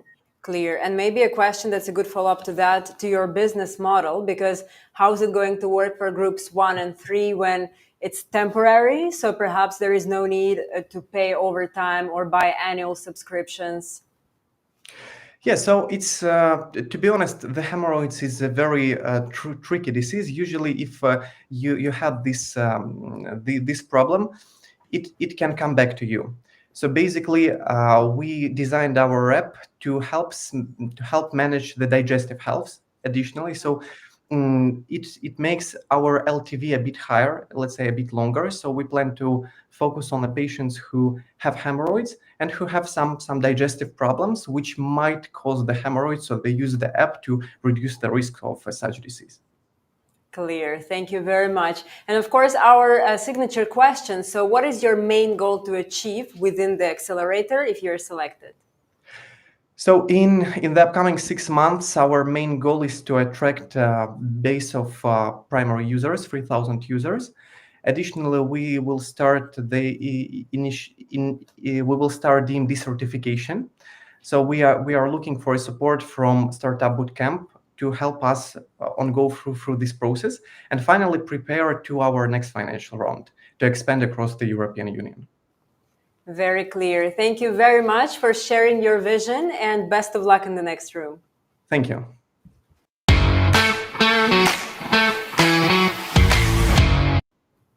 Now, our next startup comes from United Arab Emirates and tackling again the overload of administrative work for the medical personnel. So let's welcome on stage the team of MedScribe and see exactly how they can help resolve this issue. Hi, George. How are you? Hi, I'm very excited to be here. Thank you for having me. I will do my best to give you a great pitch. Amazing. We're very excited. So just make sure to swipe on your slides. Perfect. And now we're back. So you have 3 minutes starting now. Good luck.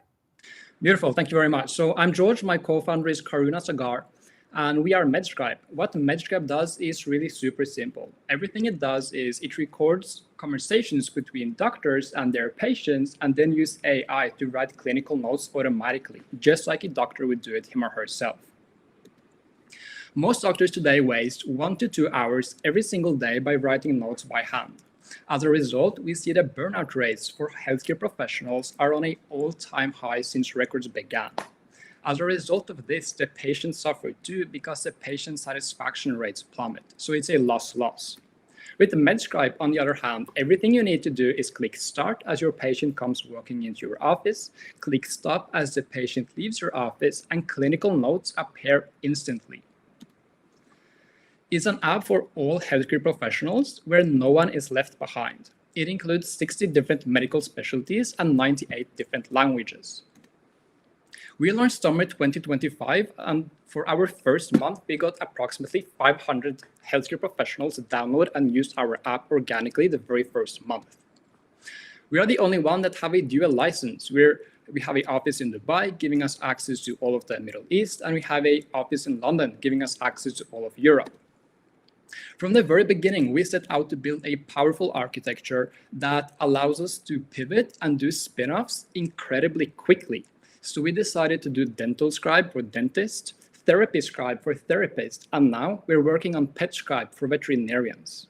But the spin-off we are the most proud of is also the one that seemed the most unlikely. Being a paramedic is a dangerous and difficult job. They have seen stagnant or declining wages all across the Western world for decades. They have been completely overlooked by the tech sector, so we thought this was a perfect challenge. Now we're launching Europe's first paramedical scribe. The problem is that for every single outcall a typical paramedic does, approximately 15 minutes is spent writing a report. So we decided to go to Milan and equip a group of paramedics with a recorder that tracks everything that happens from the second they go. We're doing the trial this September, and what we expect to see is, number one, approximately 1 hour saved per paramedic per day, which means quicker dispatches and more patients saved. Number two, money saved for hospitals, so more money can go to important things like salaries and better care for everybody. And number three, for me and my co-founder, and this is personal, we wanted to prove that AI is for everybody, not just for the doctors making 100,000 euros or 200,000 euros per year, but for everybody. I'm an economist and my co-founder is an engineer. We have both lived just about everywhere and we make a kick-ass team. Thank you very much. Thank you, George, for your pitch. First of all, a question on, let's say, GDPR compliance, because if you start taking notes with your AI note taker and I'm with my doctor, I want to share some sensitive information. How do you make sure that I can opt in or opt out if I don't want you to record my appointment with you? Sure. So we are not only GDPR compliant, but HIPAA compliant, which is like a next step. It's extremely secure. What we do is we encourage everybody that used our application to get an explicit consent from the user, because after all, it is the user or the patient in this case that is the boss. But at the end of the day, every healthcare professional is legally obligated to write notes about you. So most people are perfectly comfortable with those notes being done automatically. Right, and if you broaden out the thing that you can do, besides taking notes, what else could an app like yours actually do to help the doctors in anything that they do? Sure. So what we're doing is not only doing different spin-offs, which is sort of like a horizontal expansion, we're also doing a vertical expansion. What we plan to do is do an AI assistant.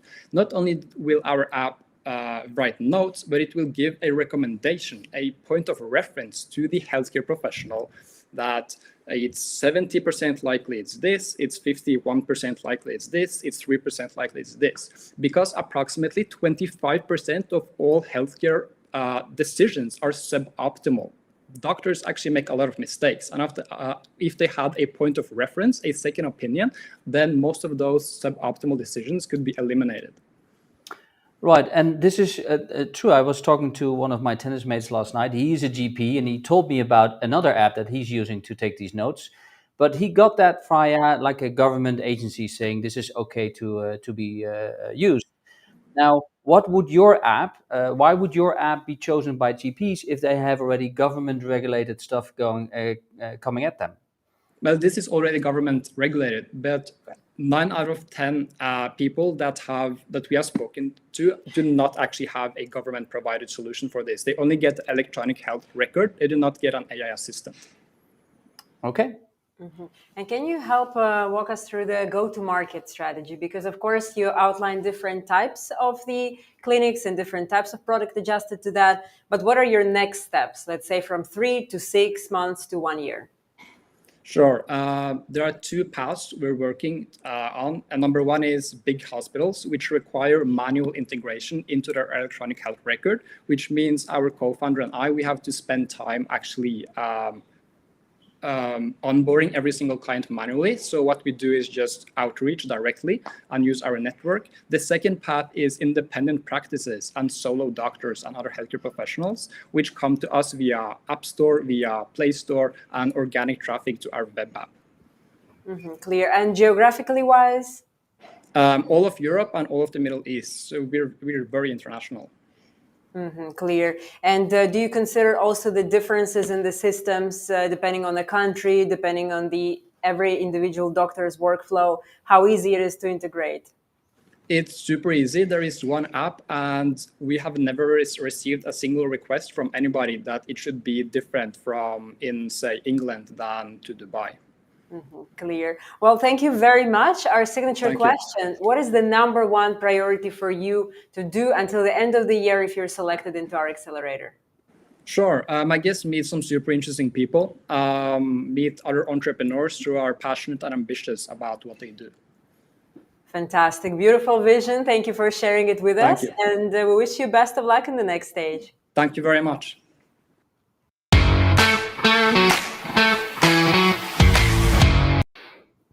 So in sub-Saharan Africa, a shocking amount of essential diagnostic tests are simply unavailable. So patients need to really go on a time-consuming and very difficult search for a cure. Our next startup is here to challenge that. So let's welcome the team of ACUB from Rwanda.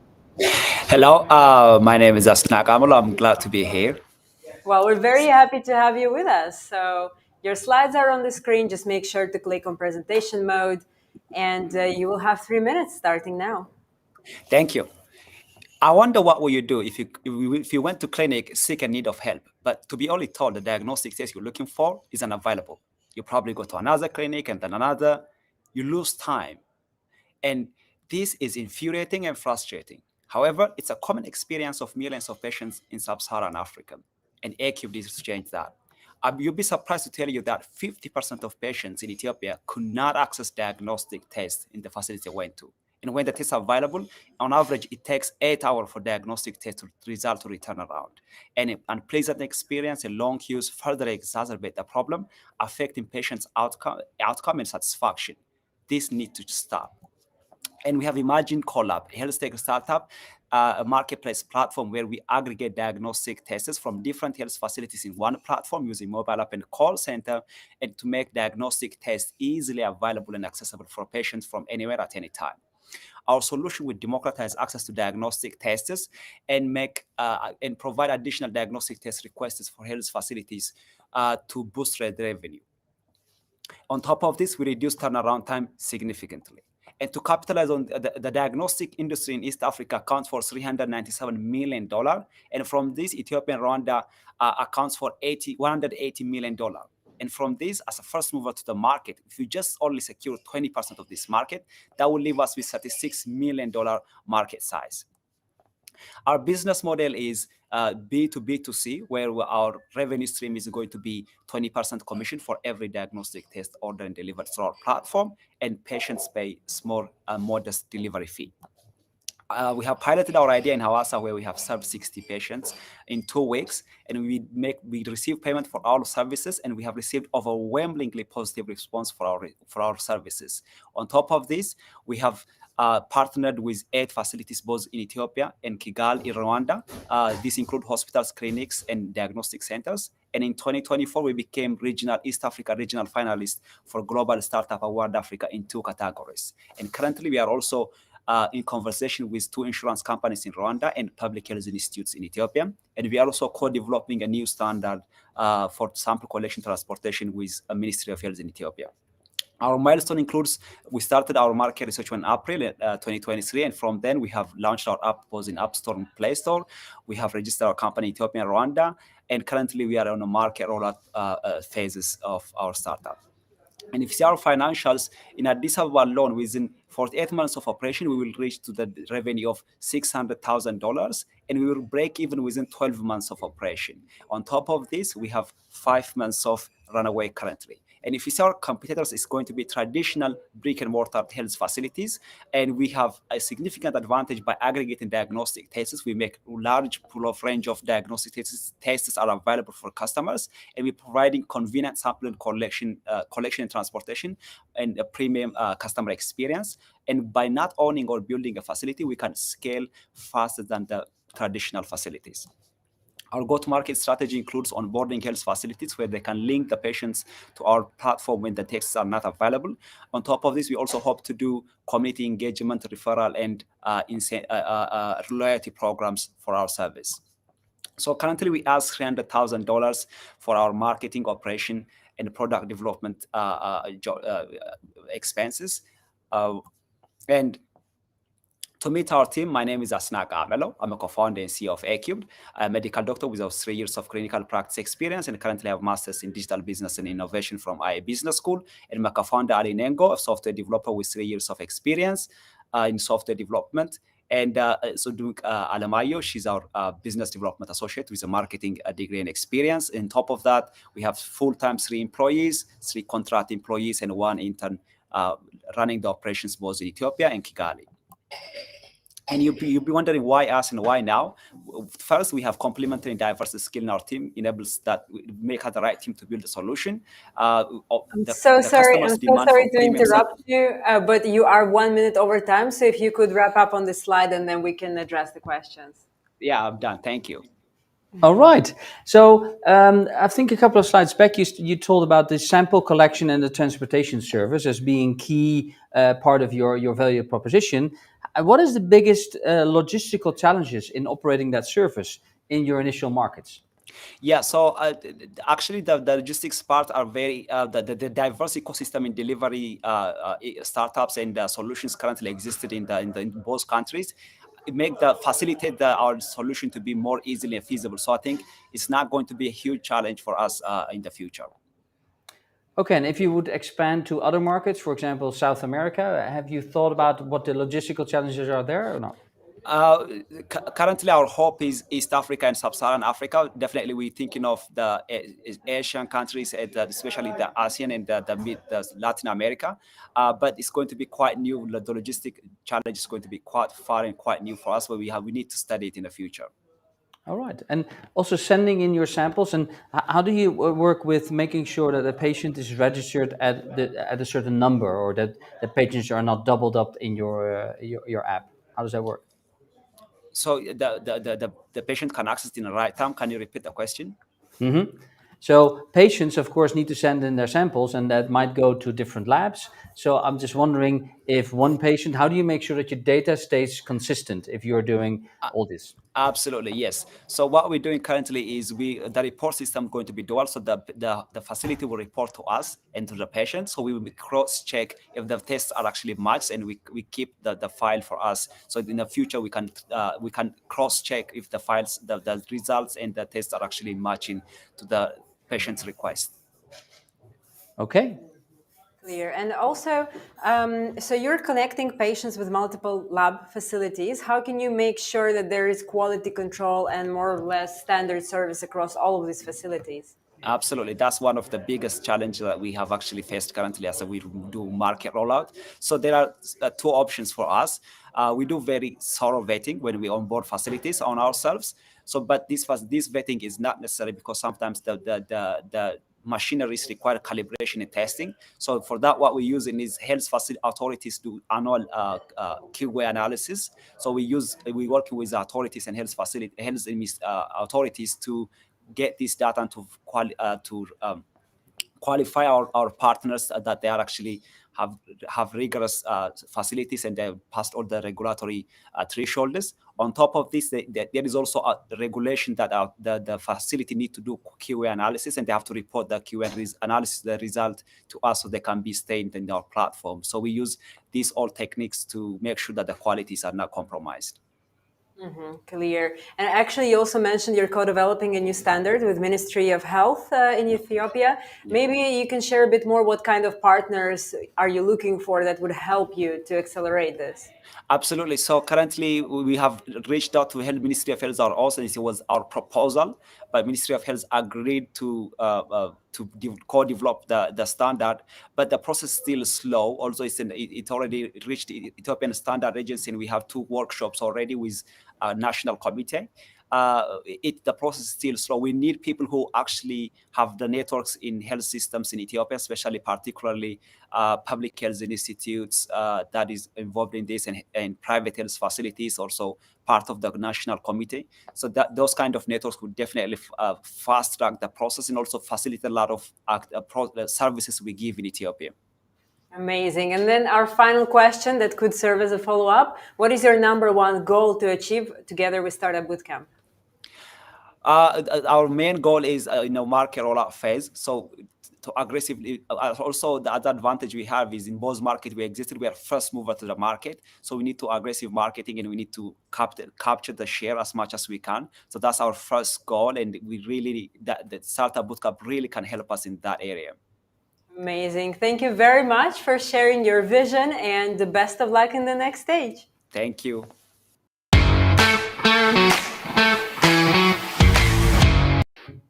Now, a kind reminder, don't forget, because we only have, I think, 4 startups left, don't forget to ask questions through the form next to the player and later vote for your favorites on Matching Stars.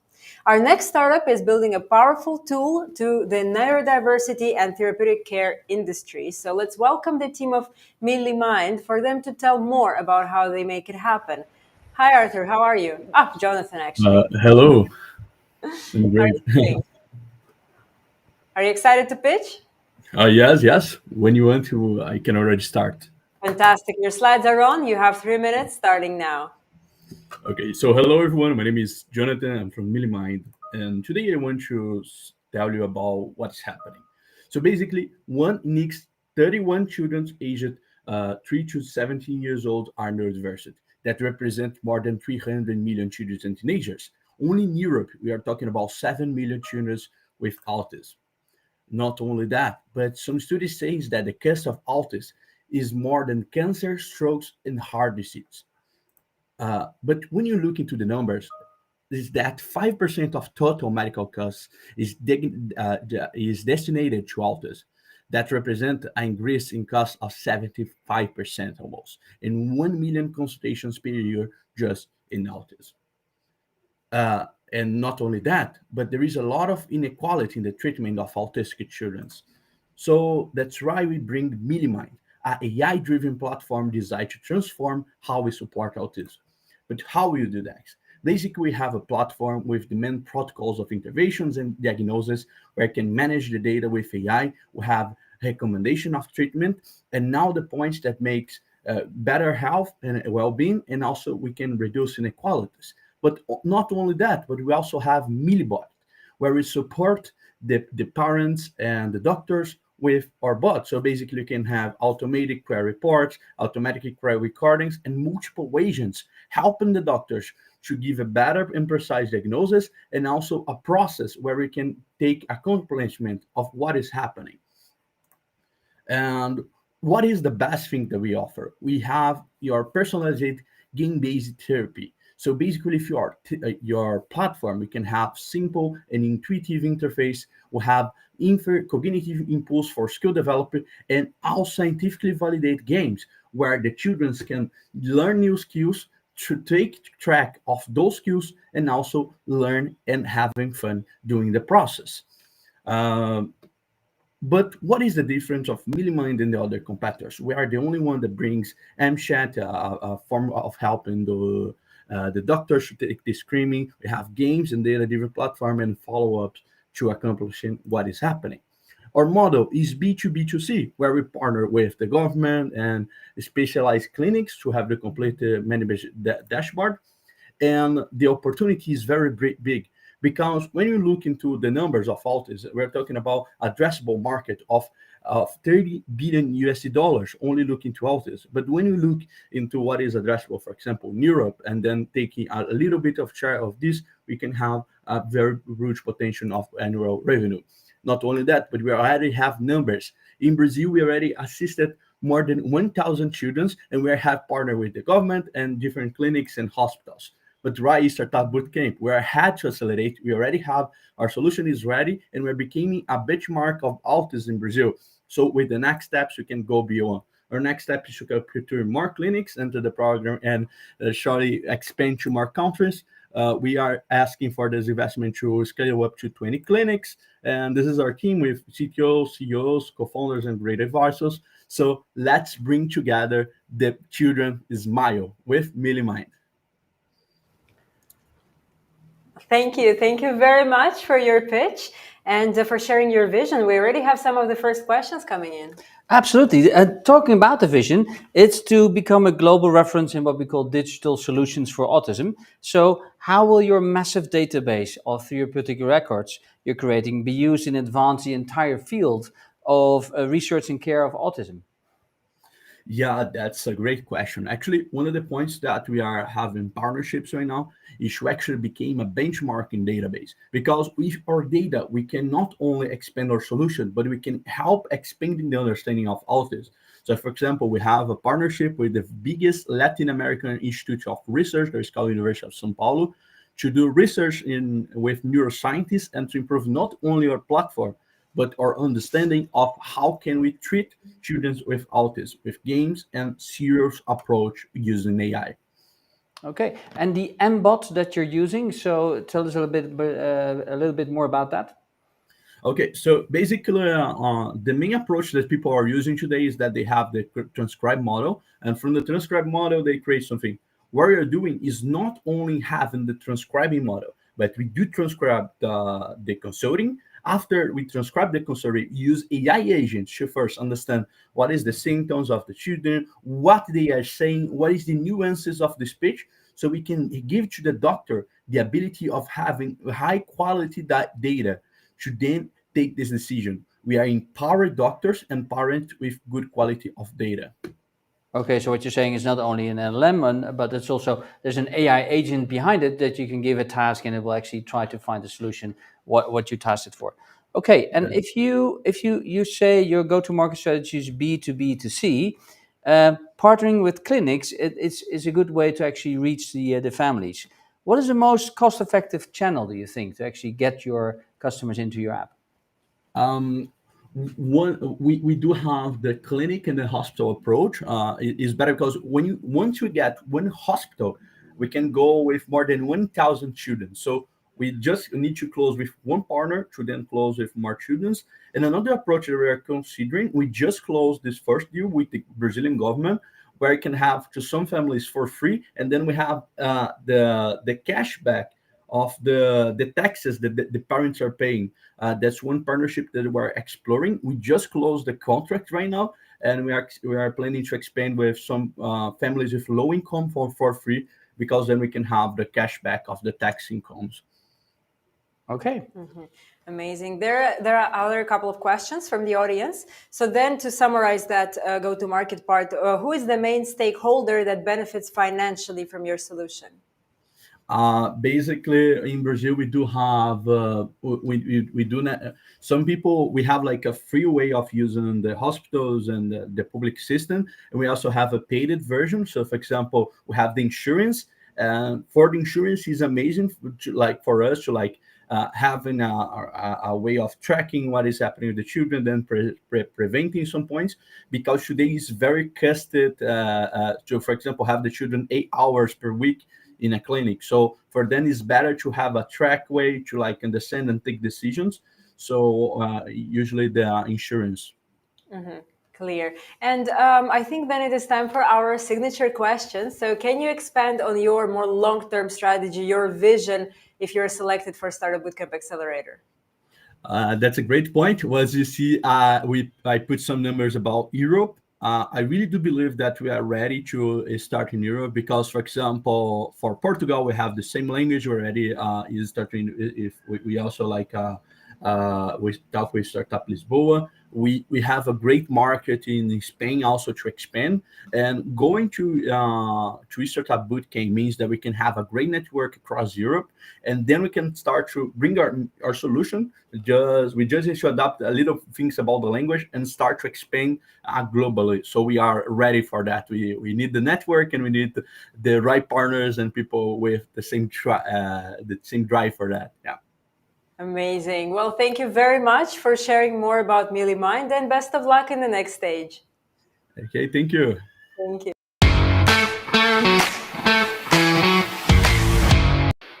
And our next startup comes from the US, actually, bringing a deeply scientific innovation to the clinical decision support industry. So let's welcome Arash from Signalik. Thank you. Thank you so much for introduction. And hello, everyone. I'm Arash, CEO and co-founder of Signalik, joining you, as we said, from Florida. Indeed, the problem is massive.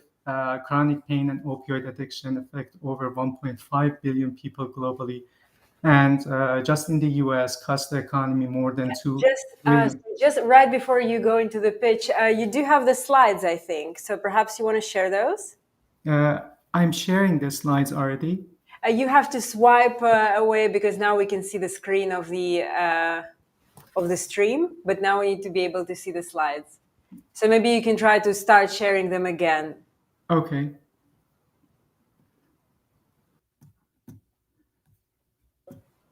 You just need to lower the window. Yes. So. Yeah, start sharing now. Can you see the slides now?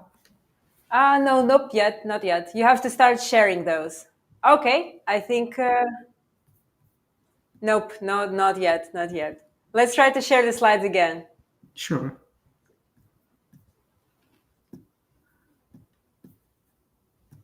You can start sharing the screen and then we can Yes. find our way to the slides. Can you see my slides now? I'm not sure. I think you need to go to full screen. Okay. Can you go to full screen? I'm in full screen, and I'm sharing the slides already.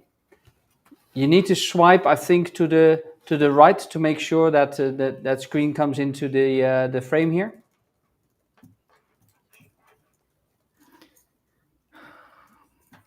Let's see. Let's give it another try, and then we can always do it without slides because you were going actually pretty great. Okay.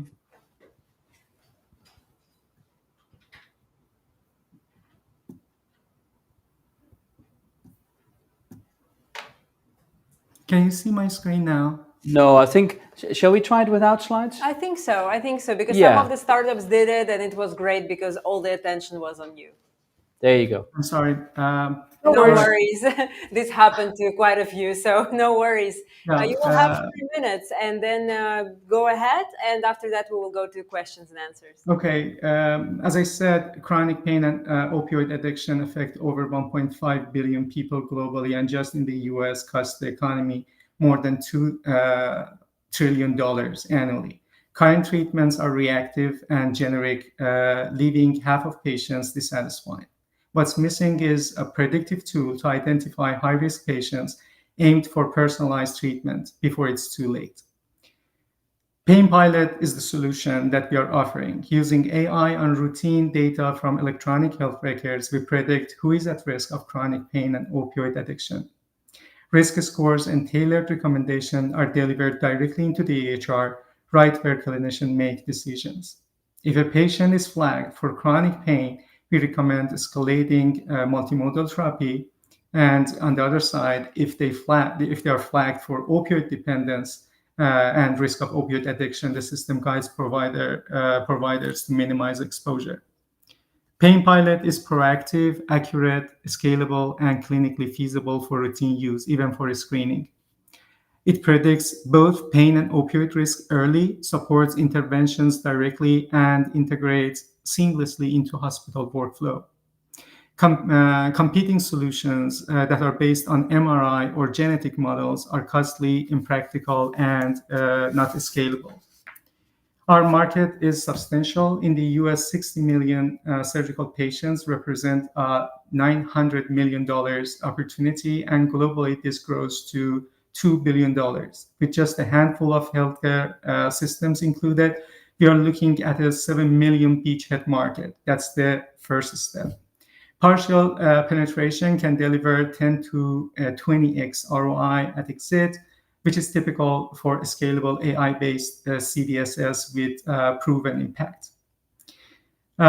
We operate as a business-to-business software as a service model. Payers save on costs, clinicians get reimbursed by CPT codes and benefit from value-based treatments.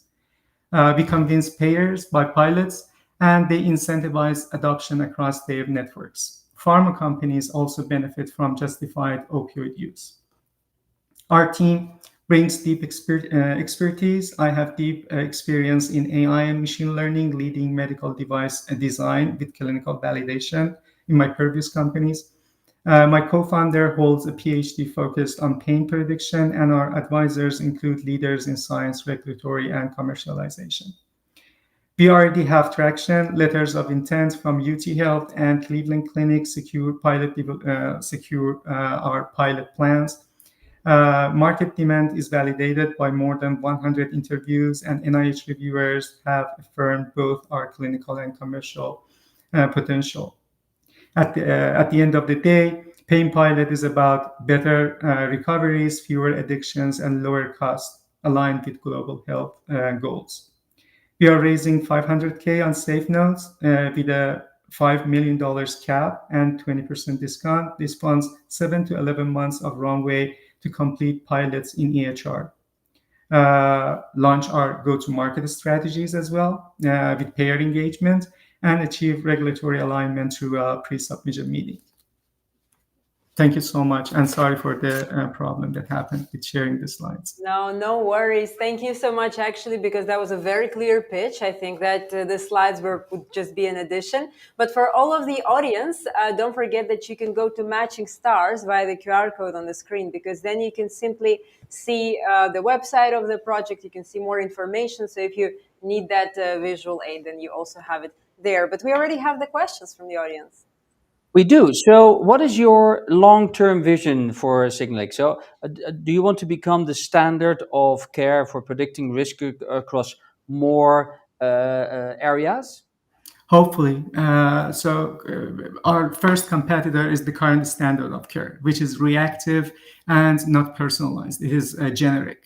So once we track treating patients and convince the healthcare providers and the insurance companies that we can save costs and improve outcomes, we automatically have the potential to be considered as a standard of care for pain management and opioid prescription.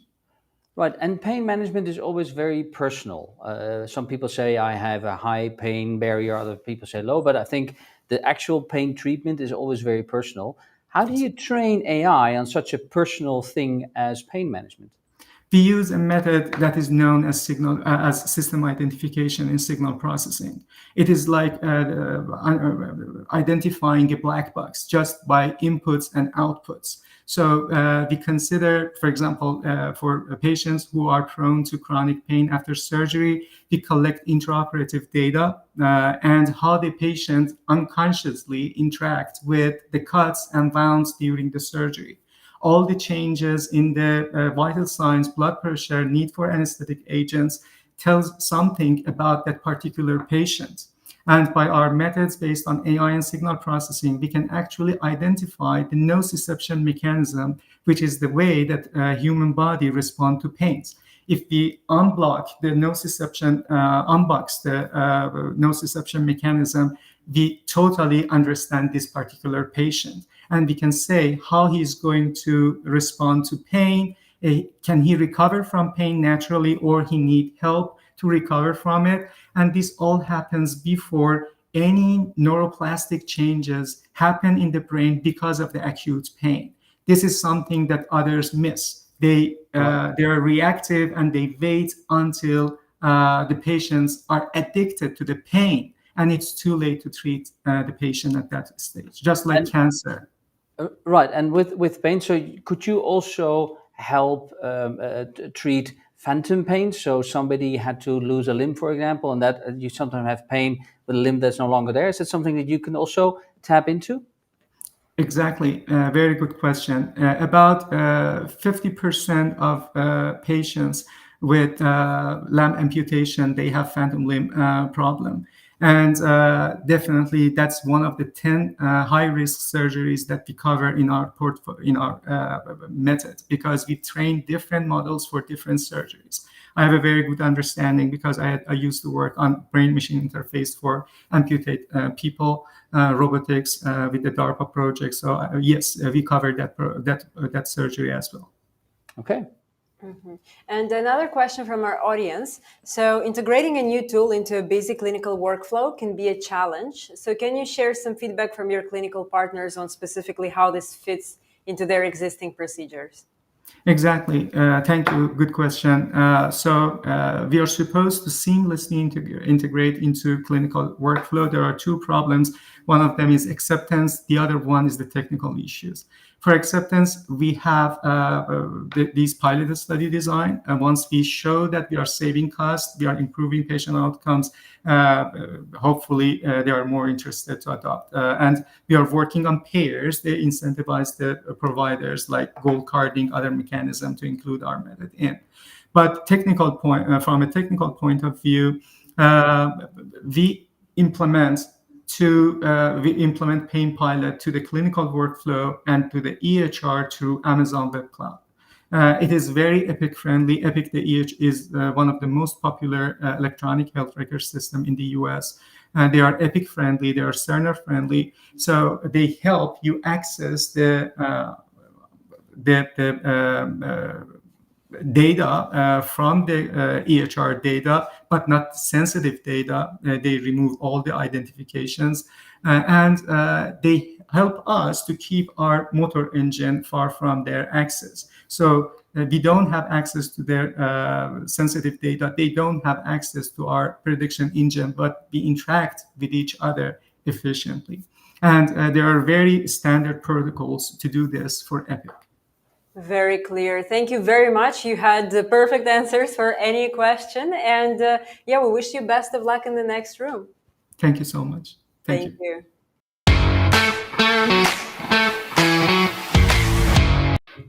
We have only 2 more startups until we conclude the selection day. So let's give them all of our engagement and all of our questions.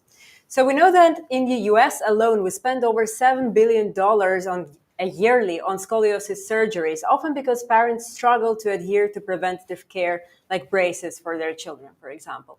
Now, let's welcome the startup Poes and see how they challenge this. Hi there, how are you? Can you hear me well? Yes, we can hear you perfectly. Can you hear us well? Yeah? Yes, perfect. Yes. Good morning from San Francisco. Oh, good morning, good morning. Perfect. We have also your slides on the screen. So everything is ready. You have 3 minutes starting now. Awesome. Hi, everyone. My name is Jinglin, and I'm the founder of Pose. Our mission is to build healthier habits.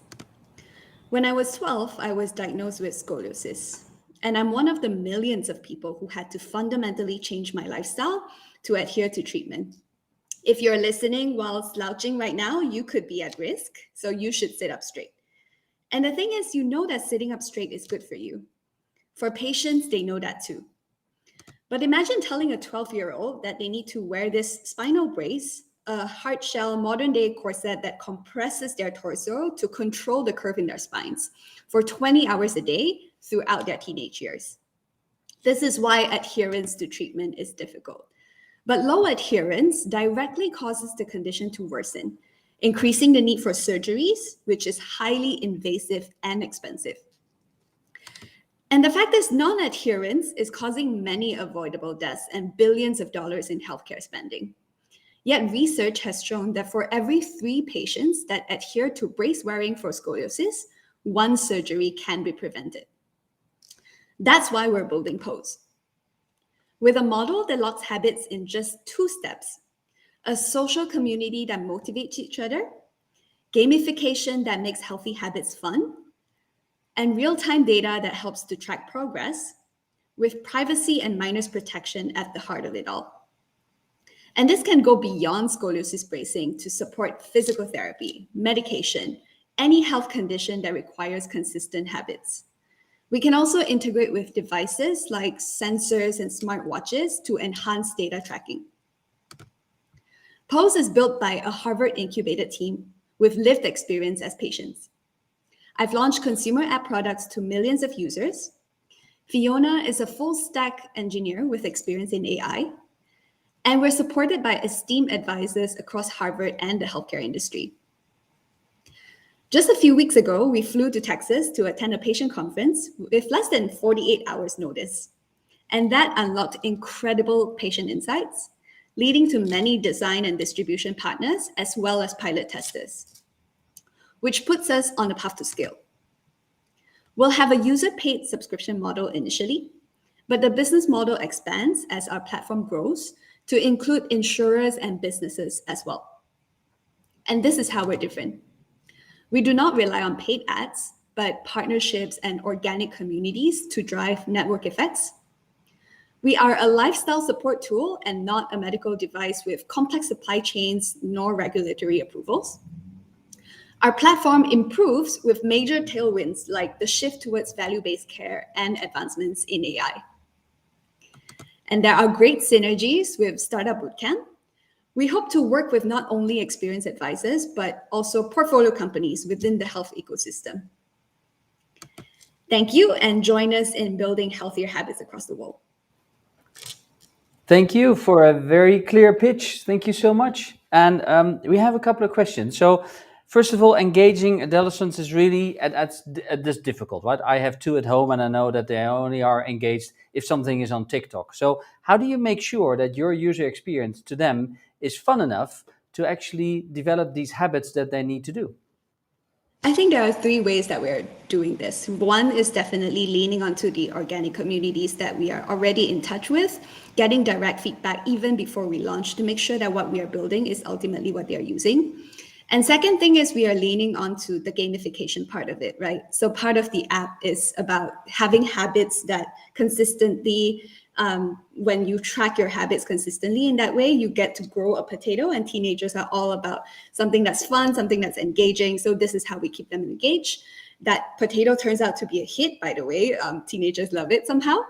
And the third way is to be opening up this community to people who have the same conditions and help them find people who can understand what they're going through, using that as a peer support to nudge each other to staying consistent in maintaining their brace wearing or exercises or anything that they're supposed to do.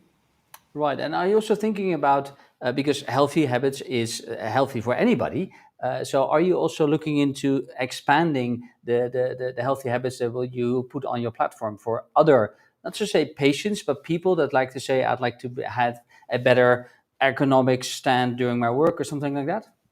Definitely. I think the broader vision is no matter what kind of healthy habit that you want to stick to, we want to be the platform that supports you. And we're only starting with scoliosis because it's a personal problem for me and Fiona. We both have patient experience and we understand how painful it can be. So with this use case, once we've identified, what are the ways that we can help people stay on track, this can be applied to essentially any kind of habit. It could be physical therapy, medication, chronic disease management, anything that requires long-term treatment, or even just general well-being. We want to be the platform that supports that. Okay. Clear. And another question is about your competitive edge, because from the slides, it looks like the main competitive advantage is the way that you reach your audience, so through partnerships rather than directly or paid ads. Are there any other advantages that are within the app itself? Within the app itself, I would say, based on what we have shared, it's the community-driven network effects, it's the distribution that we rely on. It's also riding the technological waves of, improvements in AI that helps us improve time. I think I haven't mentioned this, how we are working with, smart sensor manufacturers to potentially integrate those devices directly with the app, such that patients can immediately, see their data in real time. And that would be a huge unlock for us in just making that habit logging model even much more convenient. So that is what I would say is our competitive edge. Clear. Thank you. And can you elaborate more on your revenue model? Yeah, so we will initially start with a freemium subscription model, directly working with consumers in close contact through the communities, and that is how we can leverage our partnerships with the clinics and also patient support groups to distribute instead of just having paid ads. And then once we have traction with users being on the platform, we will expand to allow more kinds of revenue models, including in-app purchases, in-app content, and also opening up physician modules, which is something that we hear very consistently from physicians that they want to be on the platform as well. Eventually, we would want to scale to include insurers, reimbursements, because we are helping them save a cost from surgery itself. So if we can allow their insurer policyholders to have access to our platform, then that will be a huge unlock. Fantastic. Thank you very much. Very clear answer. And we have last question. So what is the one thing you would like to achieve until end of year if you're selected for our accelerator? We are a global company at heart. So if we were to be at the end of the year where we can scale not just within the US, but also to users in Europe, Asia, everywhere, that would be my goal. Amazing. Thank you very much for sharing this beautiful vision, and we wish you best of luck in the next stage. Thank you so much.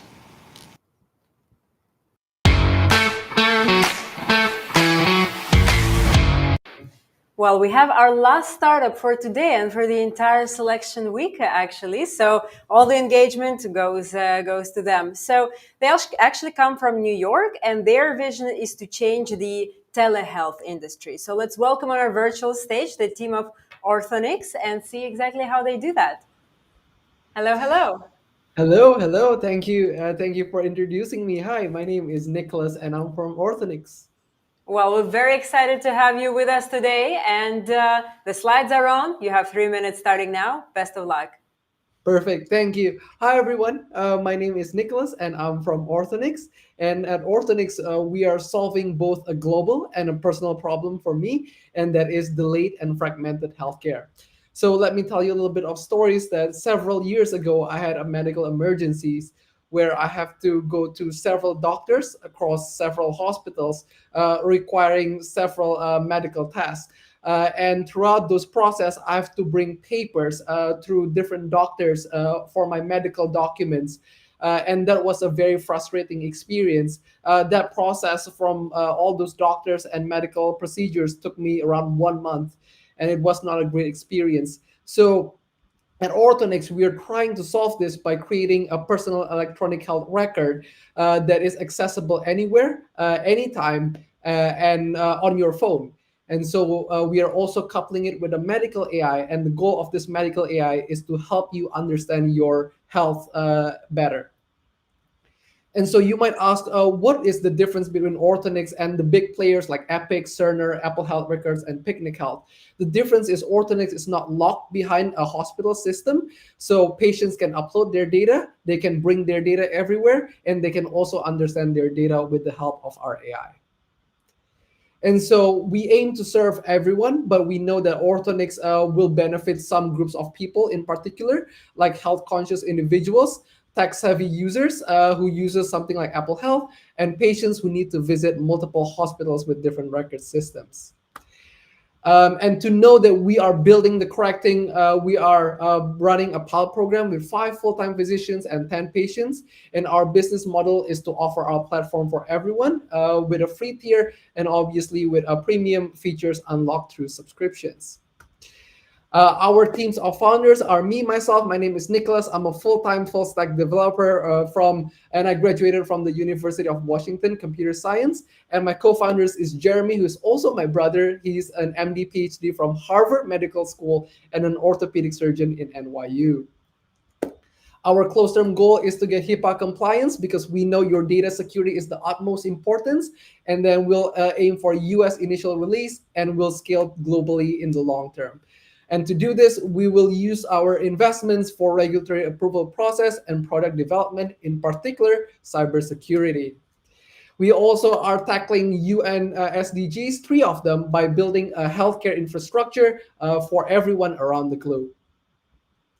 And finally, we believe that if Startup Bootcamp would help us a lot in accelerating our US healthcare adoption, because we know Startup Bootcamps has connections and healthcare experts all across the globe, including the US.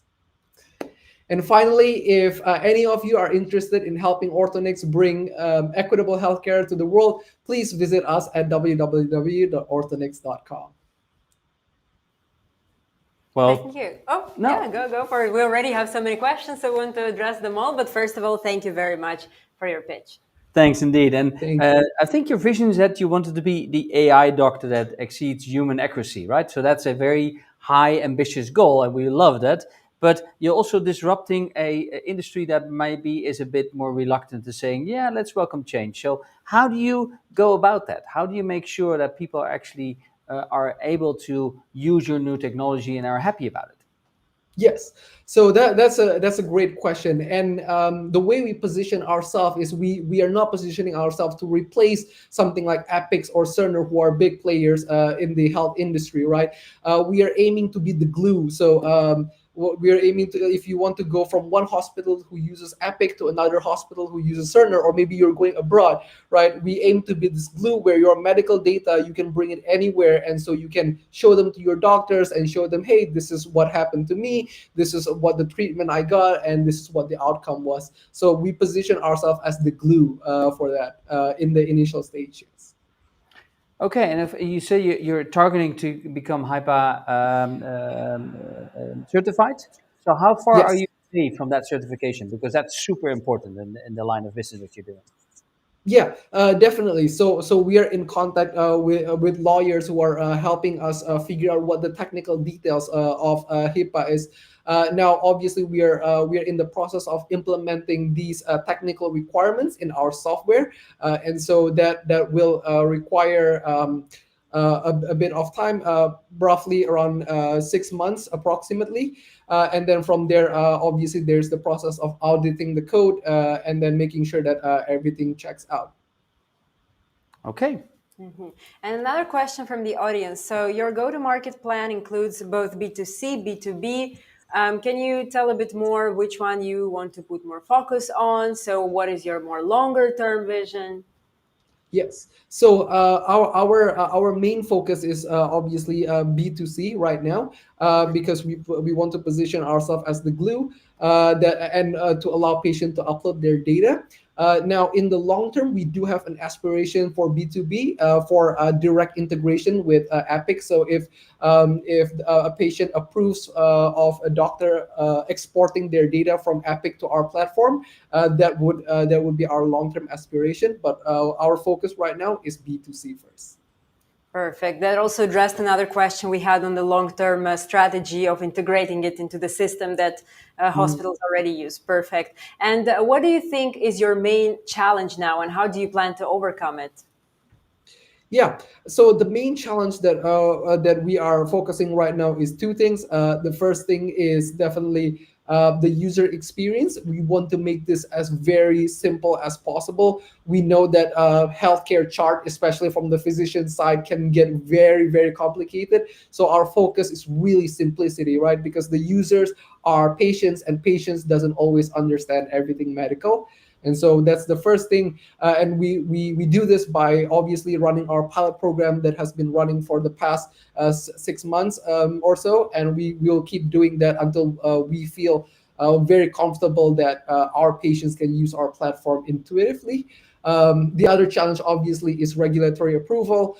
For now, our focus is HIPAA because we are focusing on B2C first. In the future, when we need to do B2B, we are focused on SOC2, which is also a requirement in the US. And so that will be, the challenge would be more technical, and hopefully we can expand our engineering team when we get to that point. Amazing, great plans. And with that, also the last question for today. So what is your main thing that you want to get out of Startup Bootcamp Accelerator if you're accepted? Yeah, the main thing is obviously mentorship and connections network. I think I'm very looking forward to talking with industry experts or like healthcare connections from like startup bootcamp with hospitals around the US or around the globe for that matter, and see what they need and how can we accommodate that also. Perfect. Thank you very much for sharing. We wish you best of luck in the next room. Thank you. Thank you very much.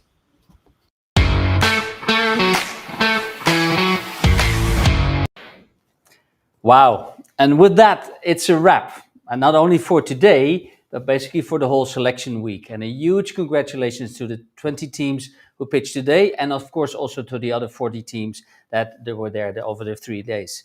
Now, for us, the real challenge begins because now we have to review, we have to reflect, we have to prepare everything. Because in the end, we will select out of these 60 beautiful pitches, 30 by tomorrow. Exactly. So today is your last chance to vote. So please just take a few minutes now to go to Matching Stars and to click just the star on the startups you think belong in our accelerator. Because already tomorrow, September 5th, Friday, 5 p.m. Central European Time, with the same address where you're watching us now, you can go and see which teams will actually make it to our accelerator. And then further on, you will have a chance to meet them at the mentor events, investor events. You can always find them if you just go to startupbootcamp.org to events. And then, of course, it will all have this culmination, so to say, at our demo day at Future Expo. And if you stay for another minute after this live stream, you will be able to scan the QR code and get the tickets for this conference with a little gift, so to say. Now, I do want to say big thank you to our ecosystem, new, old people that are joining us from time to time, to the mentors, investors, to all of our supporters. Thank you so much for asking questions, for helping us select the best of the best. And we're, as always, very grateful for you driving this with us. Thanks again for joining us and see you all tomorrow.